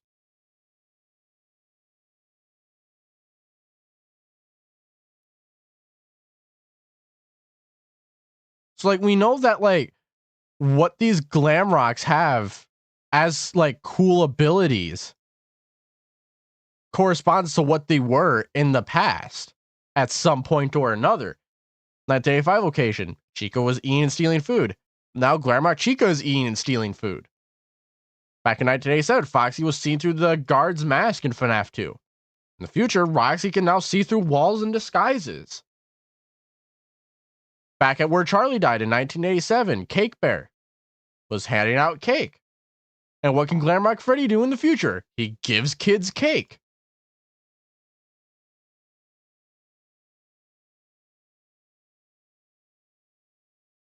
I'm banned from the Reddit? I'm banned from Reddit? What? Am I? Not anymore. I never use Reddit, but yeah, what it seems is that the Glamrocks have very much correlation to the like personalities of the old animatronics from like the 80s and the 90s, which then also have, you know, correlations to the animatronics and characters from the 70s and early 80s. Like they all have a line of evolution, is what it very much so seems like. I think you can get kind of like confirmation on certain things. Like there was a Freddy Fazbear at the FNAF 2 location that was handing out cake to kids. We know that the toys were meant to wander around and hang out with the kids. Toy Freddy. Roxy can see through walls and disguises. Well, the only time we ever see someone be able to stare through a disguise is Withered Foxy in FNAF 2.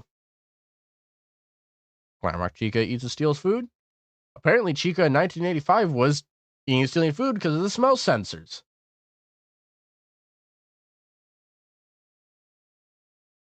Very much similar things, honestly.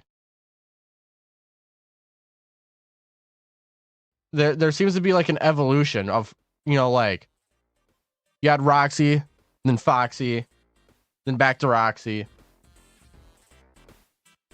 You had Monty, then Bonnie, then back to Monty.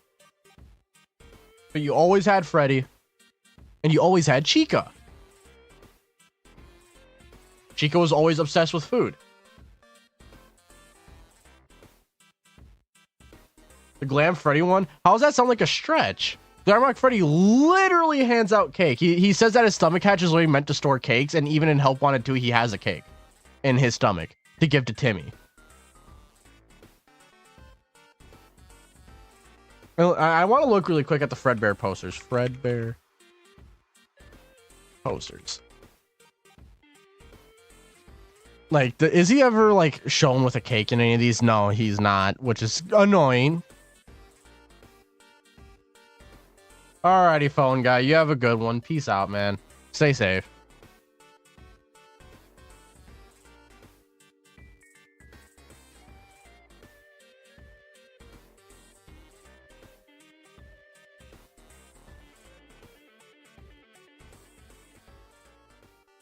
So, I mean, if Glamrock Freddy hanging out, like, they all correlate to each other in one way or another.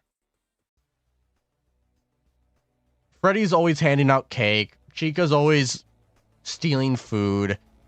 Foxy / Roxy is always seen through walls and stuff. And I guess Bonnie's just a angry jerk. I guess. If we're supposed to go down that route. I mean, yeah. I swear I've seen you somewhere before, Illuminati Illuminato. I swear I've seen you somewhere. Where do I know you from?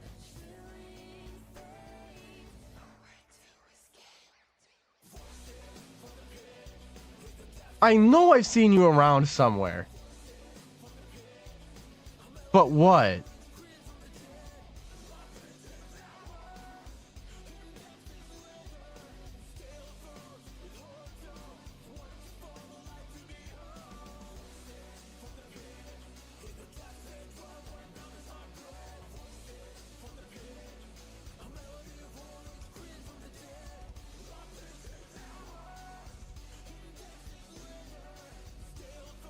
God, I'm going to be going nuts about this until I know where you're from. Because I swear I've seen you around. You might have been. I'm not sure. Honestly, I'm not sure. I'm on my phone all day, so it's possible. So I probably recognized you in other stream chats. I was like, I swear I've seen you somewhere.